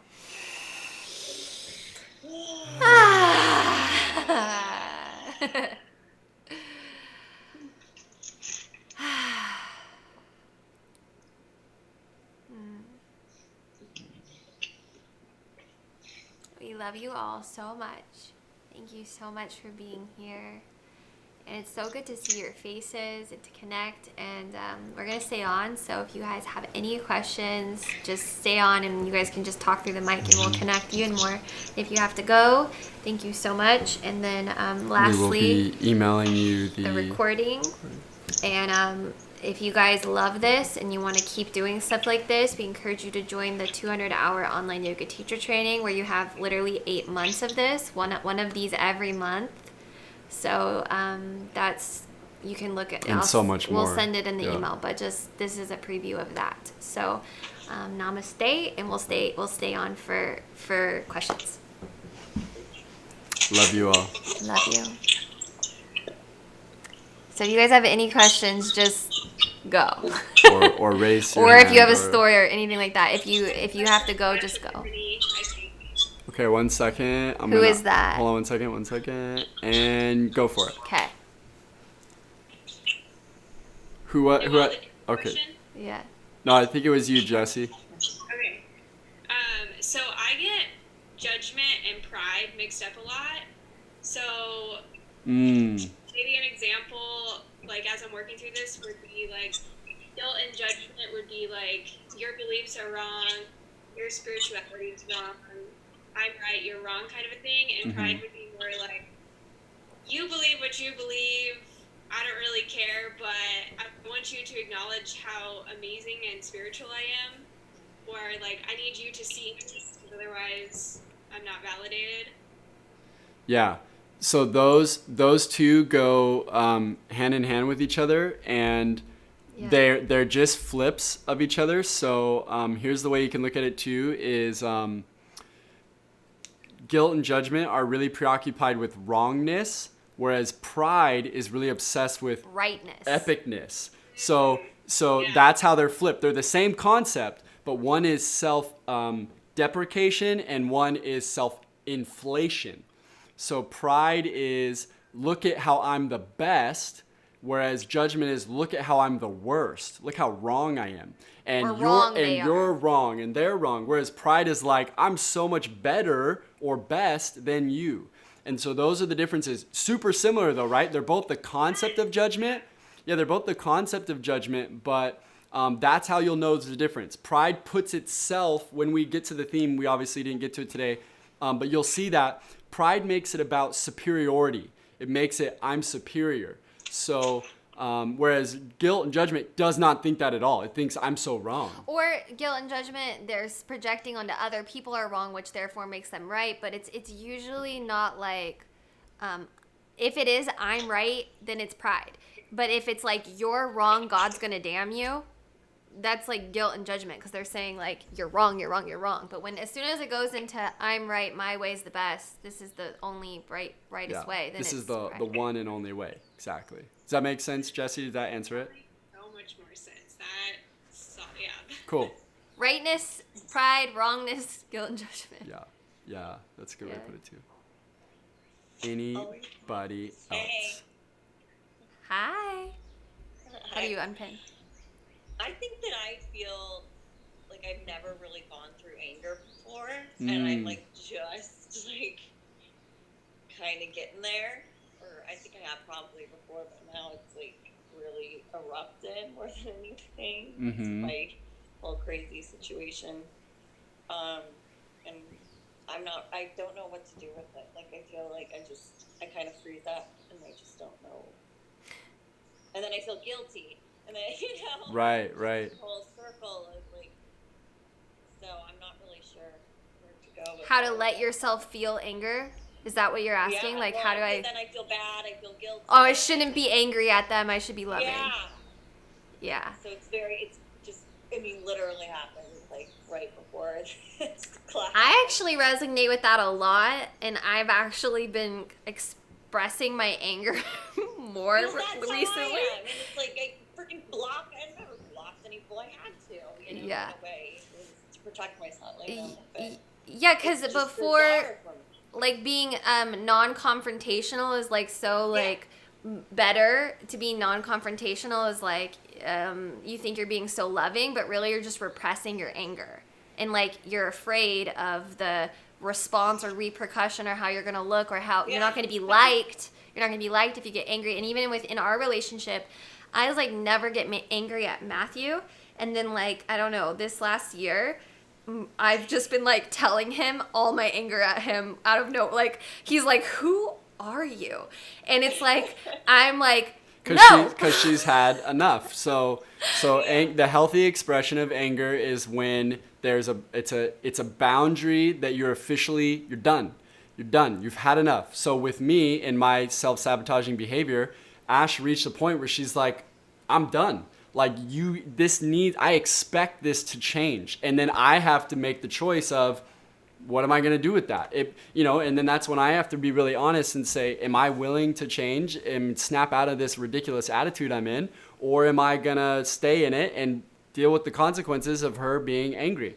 So with healthy expressions of anger, it's whenever you feel that there's some sort of boundary or violation that's happening, and somehow your sovereignty is being infringed on. So the healthy expression of it is, because you got to think, anger is the theme of aggression and violence, and so protection. If someone tried to harm Ash or any of you, if you were in my presence, I would use that energy, that protective energy, to protect you or protect her. So that is the healthy expression of this aggressive energy.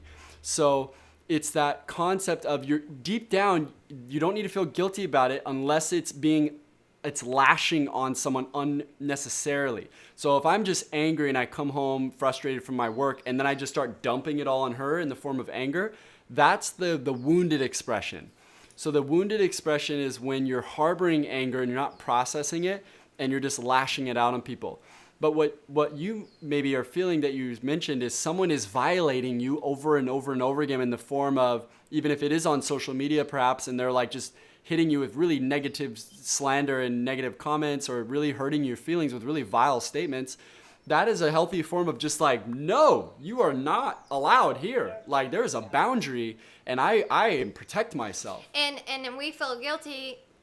I get all this because then I'm like, oh, I'm supposed to be loving, okay? But if you're not there yet, you're not there yet. And like if I'm not there yet, it's okay for me to be where I am. And what's the whole problem with all of this spiritual self-improvement, self-development, is that we guilt ourselves into being perfect, loving people, which is defeating the whole process of the whole journey. Is like, that's not helping us. We need to let ourselves be in our emotions, because it's in being in our emotions that we heal and transcend them and reconcile and come to terms with them and learn from them. By repressing and skipping things, we're not getting anywhere. We're just facade. It's just a facade. And so one of the things that we're doing is that Matt actually is supporting me in expressing my anger right now.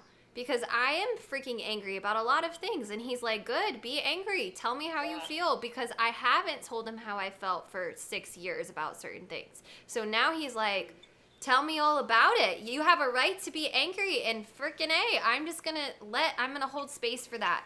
Rip. Let it rip, hun. And I'm just like, ah! And then I'm like, I'm like, okay. Like, and then I go through the, the stages, and it's okay. And like, it's a more compassionate approach to just let us feel what we're feeling, which seems so counterintuitive because we're like projecting, you should be enlightened. Yeah. And you gotta get it out of you, because, it'll fester like a sore if you just leave it there. And I have done so much work with this theme of anger. If you don't have someone, okay, so here's a good example though. So I want to just speak to something Ash just said. She can work through it with me because I have healed that theme, and I let her, and anger doesn't bother me. If someone else is angry, I can handle that. So she can just let her rip, and it doesn't do anything to me. But if I do it to her, no, does not work. She is not my person to process my anger with, because it's too much. And she can't handle it. So this is something to speak to just on that note. Not everybody can do this. We need a backstory. I'm angry because of his anger. So let's just go back.